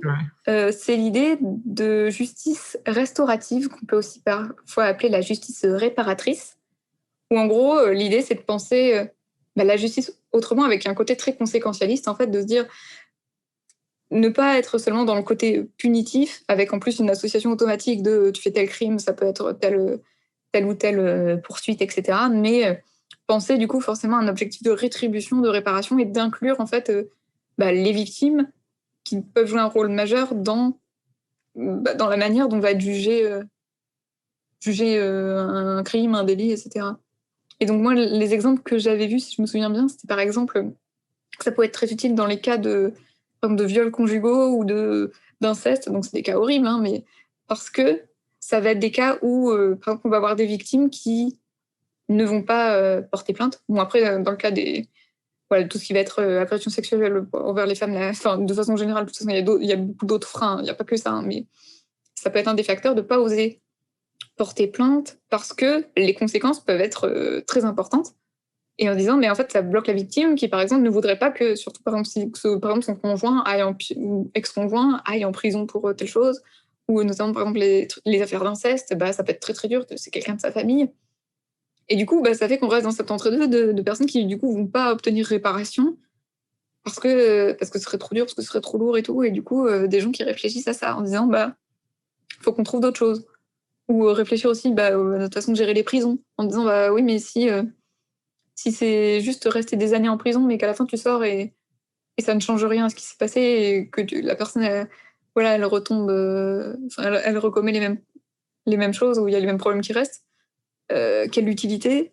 Si surtout c'est mettre en contact dans ces lieux, en plus qui ont des fois des conditions, vraiment, donc même du point de vue des droits humains, des fois qui sont vraiment très, très problématiques. Se dire, est-ce que c'est vraiment une bonne chose de mettre plein de gens en prison, quitte à ce que parfois il puisse y avoir des formes enfin, on va dire d'embrigadement, etc. et tout, qui sont dangereux, en fait. Et voilà, du coup, je connais pas du tout, je connais très peu ce sujet, mais voilà, quand j'ai découvert cette notion, elle m'a semblé vraiment intéressante à creuser. Ouais, t'as des ressources ou pas que t'as pas forcément consultées, mais dont t'as entendu du bien, en tout cas que je pourrais conseiller aux gens qui écoutent? Bah, du coup, ça rejoint un peu en plus la question d'après. Il y avait une vidéo, bah, là, je pense à l'une des trucs que j'avais vu récemment, c'était sur une chaîne YouTube qui s'appelle État Cryptique. Donc, du coup, c'est une chaîne un peu de vulgarisation plutôt juridique, mais du coup un peu sciences sociales de façon générale, parce qu'il y a d'autres choses, d'autres approches dedans. Et du coup, je crois qu'il a fait une vidéo là-dessus. Et ouais, autre question, sur, peut-être on disait aussi que ça rejoint un peu la question de l'esprit critique aussi, indirectement. Enfin, en tout cas, dans ma tête, il y a un lien. Est-ce que pour toi, tu as une opinion sur laquelle tu as changé d'avis récemment? Donc, sur un sujet de préférence un peu important, pas sur avant, tu n'aimais pas le kimchi, maintenant t'adores. On peut dire ça? Alors, j'arrive pas, je sais pas trop comment résumer l'idée, mais on va dire j'ai un peu changé sur ma manière d'envisager l'expression des critiques un peu acerbes et conflictuelles sur les réseaux sociaux, Ouais. où on a souvent un petit peu ce discours, notamment sur Twitter, en disant ah, mais Twitter, les gens sont toujours énervés, on n'arrive pas à s'exprimer dessus, c'est toujours négatif. Et j'adhérais un petit peu à ça. Puis de plus en plus, en fait, je me questionne là-dessus. Parce que je me dis, bah oui, mais est-ce qu'en même temps, c'est pas des fois intéressant de voir les conflits, en fait? Est-ce que c'est pas ça aussi qui à la fois, c'est un peu les deux, hein, un peu des fois énervant dans la façon dont ça peut être fait, mais en même temps, ça permet de les montrer parce que tu réponds à une personne, que des fois, quand c'est quelqu'un même qui a peu d'abonnés, ça va mettre en avant, si tu lui réponds, le conflit ou la critique qui va être émise. Et notamment, en fait, j'avais tendance à voir les critiques qui étaient un peu violentes d'un œil négatif parce que je me disais, mais bah oui, mais forcément, si c'est formulé comme ça va être mal reçu, forcément, ça risque pas d'aider la personne à changer d'avis. Sauf qu'après, j'ai réfléchi, je me dis, oui, mais est-ce que c'est bien l'objectif, en fait ou, pour certains, en fait, critiquer, notamment quand ça va être des figures publiques ou même si c'est des vulgarisateurs, quand on a des fois des centaines de milliers d'abonnés, on devient une figure publique quand on a la même audience qu'un média. Enfin, on va dire qu'un média plus classique, quoi. Et du coup, ça peut être aussi légitime de se dire, mais je ne m'adresse pas directement à cette personne, je m'adresse aux personnes qui me suivent moi et qui seraient intéressées d'entendre une critique de ce qu'elle produit. Et c'est vrai que j'y avais pas pensé tout simplement à ça. Et j'avais peut-être aussi le côté un peu corporatiste, notamment quand ça touche des vulgarisateurs, vulgarisatrices, parce que je vois des personnes que je connais qui vont être visées et tout, et qui se prennent des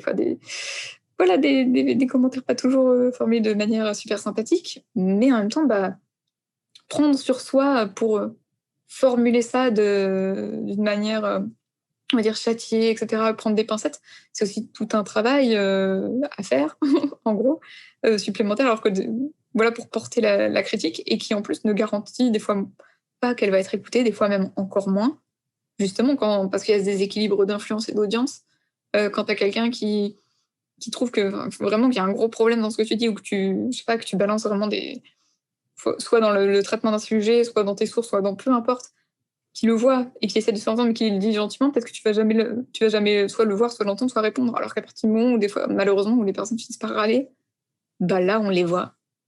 Et c'est embêtant, mais du coup, je comprends de mieux en mieux pourquoi ça peut être fait de cette manière-là. Même dans la façon dont c'est reçu, où en fait, des fois, il va y avoir le reproche de dire oui, mais les gens qui font ça, c'est pas bienveillant. C'est direct, c'est violent, c'est pas sympa, tout ce qu'on veut.